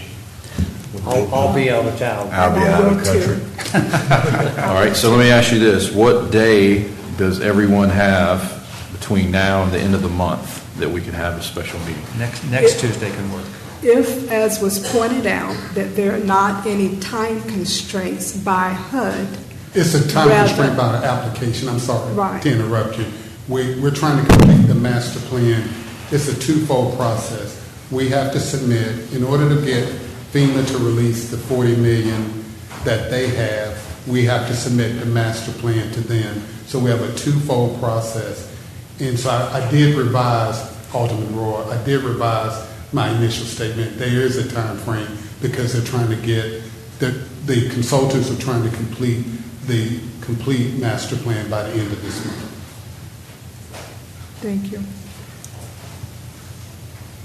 Again, to avoid having to call a special meeting just on this item, I will, go along with the city attorney's suggestion that we take action tonight to approve it, subject to his revisions, just dealing with the implementation advisory committee. May not be everything that I'm looking for, but I trust that he will do his best to incorporate the comments. That's great, and I appreciate it, but wouldn't we have to have a printed resolution to actually vote? This would work, Mayor, but I'm like you. I'd prefer that the board touch it. I'd prefer that if we can accommodate that. Because if not, we're just going to bounce it around. That's my fear. I've heard your notes. I've got it. I feel like we can draft that. Are we precluded that if the board took action tonight, subject to your revisions, are we precluded from re-adopting the resolution in August if there was something in there that needed to be tweaked further? The question is for the consultants. My understanding is they would like a final draft signed by the mayor and done. Yeah. But let me answer it this way. With that approval, let's say yes. Okay? Let's say yes, because the final is going to my board at the August board meeting with the full packet to be adopted at my August board meeting, which is the third Monday in August. So what we're saying is it's idealistic to have this document, this resolution approved. That's idealistic. However, we have some issues with the language. And so there you have time constraints, but you said that your board full approval is August what? The third Monday in August. Third Monday. So we've got time. Yeah, that gives us a small window that we can still receive Attorney Davis' recommendations. Yes, I'm thinking we can accomplish both things. Let me redraft this with those notes. I will circulate it to Reggie and the consultants, get their comfort level with it, and then of course you two and the board. And then once I have a sense that we're on the same page, the consultants can put that unsigned copy in their package. This board can approve it at your meeting on August 12th before their Monday. Sounds good. And then everybody's happy. That's doable. Okay. Got it. All right. Thank you, Mr. Varner. All right, thank you all. Thank you, sir. All right. Mayor, Yes, excuse ma'am. me, can we take a recess, please? We can if the board wants to, but I don't think these next few items are going to be very long. Do you, Mr. Hughes? Do we got? They should not take very long. I think we could grind it out in 10 minutes to keep from taking a 15-minute break, but that's So up to you the trying to board. finish and conclude in Well, 10 minutes? get to where we go to closed session is what I was thinking, so. Is the board okay with pushing through, or do you want? Unless she has some urgency. If that's what y'all want to do, fine. Okay. And obviously, you can get up if you need to and leave. Okay. Item number 19, consider adopting a resolution approving a water and sewer use agreement with St. Bartholomew's and Anglican Catholic Church for 2960 Old Airport Road. Mr. Hughes. Mr. Jordan Hughes.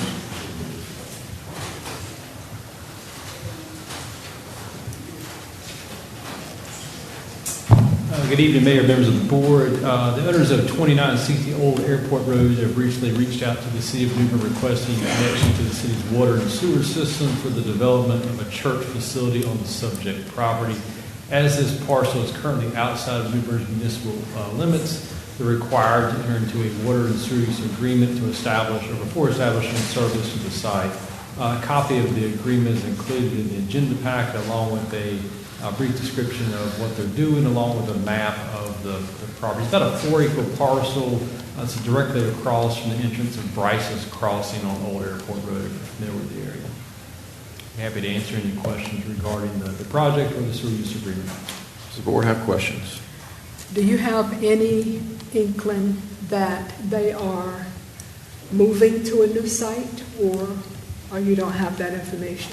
The best I understand in talking with representatives from the church, this is actually a property that has been consumed by, or their current church property has been consumed by some of the Highway 70 construction, and they have acquired the site as a place to relocate their church to. Thank you.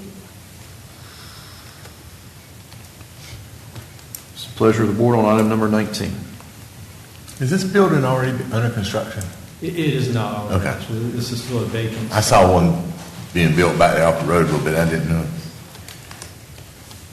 Mayor, I'd like to make a motion to approve a resolution approving a water and sewer use agreement with St. Bartholomew's and Anglican Catholic Church for 2960 Old Airport Road. Second. I have a motion and a second. Is there further discussion? Hearing none, let's have a roll call starting with Alderman Astor.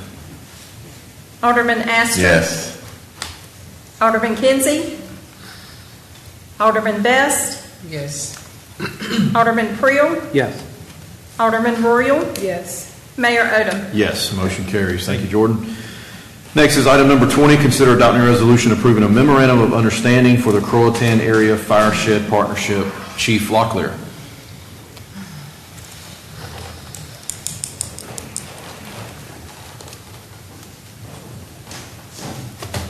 Good evening. Good evening. With respect to time, I'm just going to give you the quick highlights. Croatan Area Fireshed Partnership is basically followed up from the April 19, 2023 fires that took place in Croatan as far as the lake. The fire that took place then, actually you had 32, I think it was approximately 32,000 acres that were burned and endangered some of the areas local to Newbern when you talk about the water rise within a mile of that location. So over time, that's been just something that's come about as far as the different agencies and organizations we meet on a quarterly. And this was something to put it more formal. It is not any funding requirements by the city, but it is very beneficial when we talk about educating our community, our citizens, as far as wildlife. With the local, I would say, in recent, we've had pretty good conditions as far as fires in the area, but at any given time when you talk about dry, low humidity, that's something that could endanger property. So basically, over the last year since I've been here, meeting with them on the quarterly, a couple of things that we highlight is the community and the reporting and the public relations and the outreach. One of the things that we were working on was surveying some of the areas that are close to that particular area that was involved. So again, just from a highlight standpoint, it's a good partnership. There's grant funding that will most likely come down the pipe as far as assisting us with that and working along with the other agencies. And I'd be glad to answer any questions. Sorry for kind of rushing through that. But if you have any questions, I just wanted to be respectful of the time. Thank you. Any questions for the chief? If there are no questions, I'd like to make a motion to adopt a resolution approving an MOU with the Croatan Area, is that fire shed? Fire shed, that's correct. Thank you, Partnership for the Fire Mitigation and Resilience. Second. Have a motion and a second. Is there further discussion on item number 20? Hearing none, let's have a roll call starting with Alderman Kinsey. Alderman Kinsey, Yes. Alderman Best, Yes. Alderman Priel, Yes. Alderman Royal, Yes. Alderman Astor. Yes. Mayor Odham. Yes, motion carries. Thank you, Chief. Next up is item number 21. Consider adopting a resolution authorizing the city manager to execute an amendment to the service agreement with Hanson Banner LLC. Mr.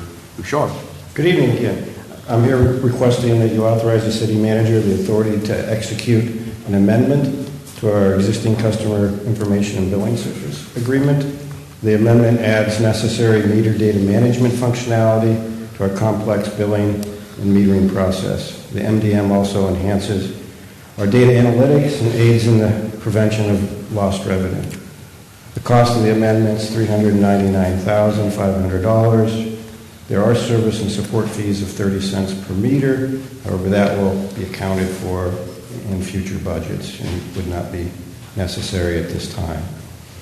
The expense of the MDM was previously approved in the fiscal year ending 2024 budget period. However, the purchasing process extended beyond that fiscal year. And this was largely due to an extensive evaluation and scoping functionality of the deliverables.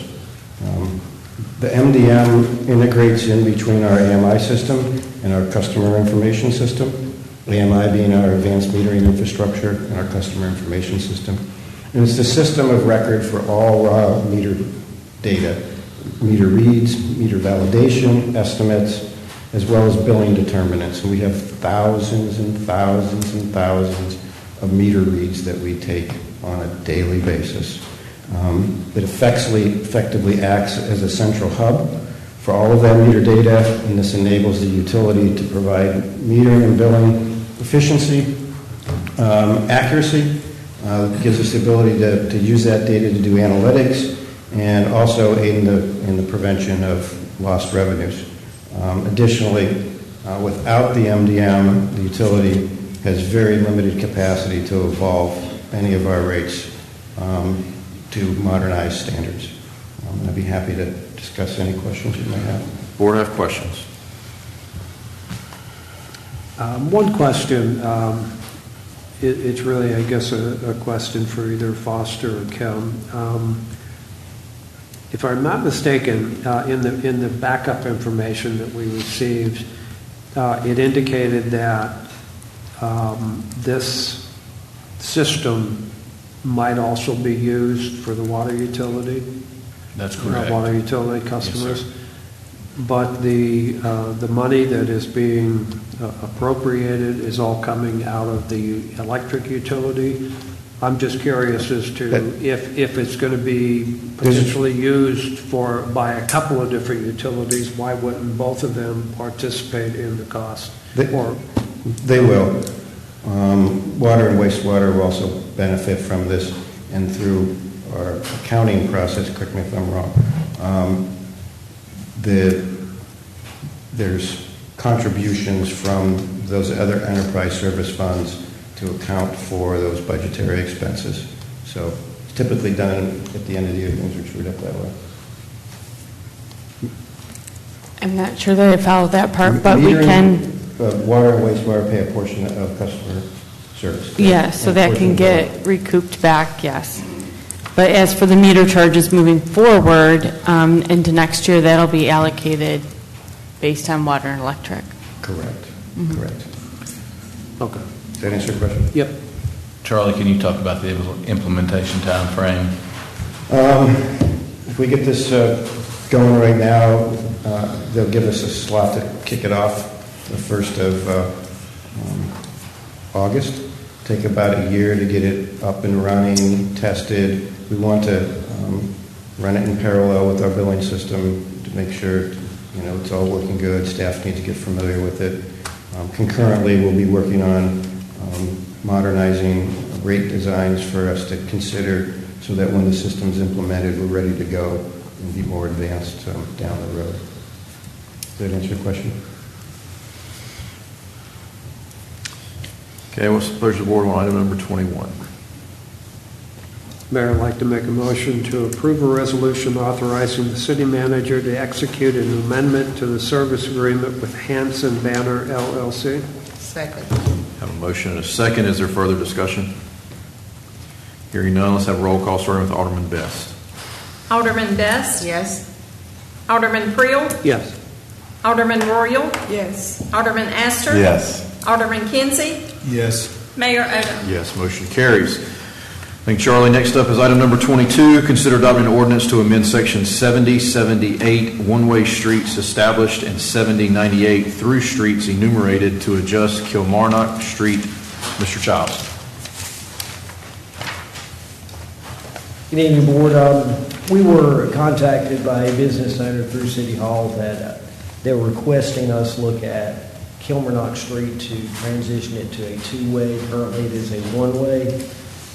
We did have an inspection of that, the dimensional features of that roadway, and found no issues with vehicular or pedestrian conflict with a request to transition to a two-way for that 200 feet of Kilmarnock Street from Broad Street north to the intersection of Kramer Drive.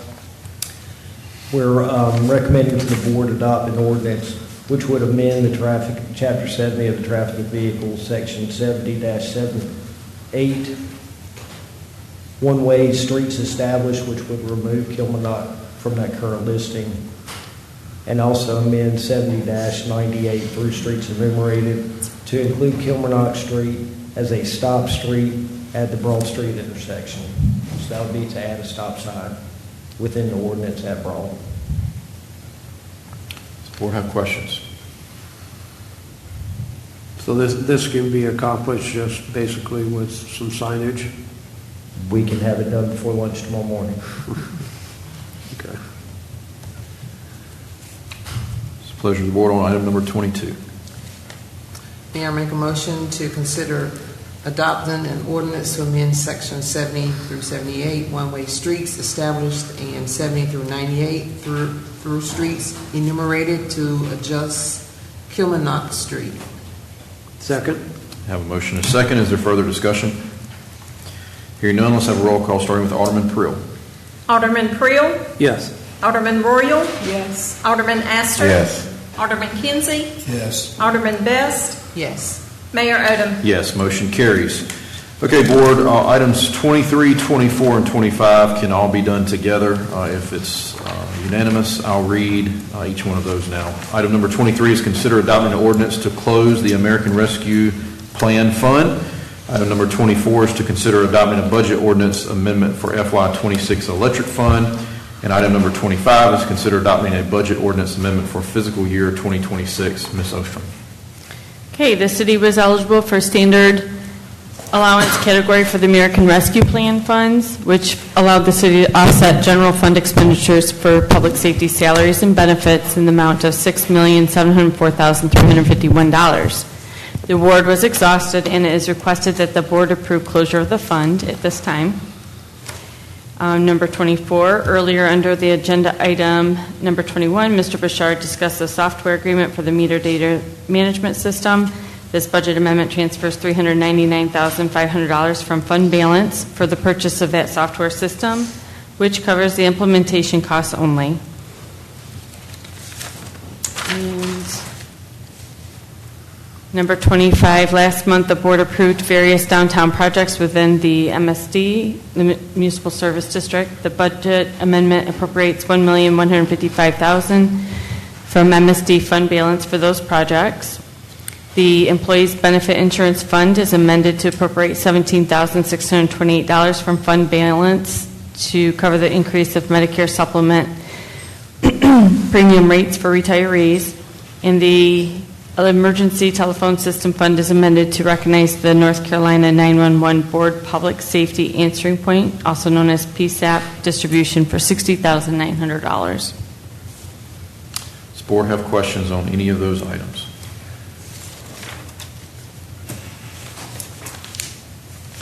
If not, I would entertain a motion to approve items 23, 24, and 25.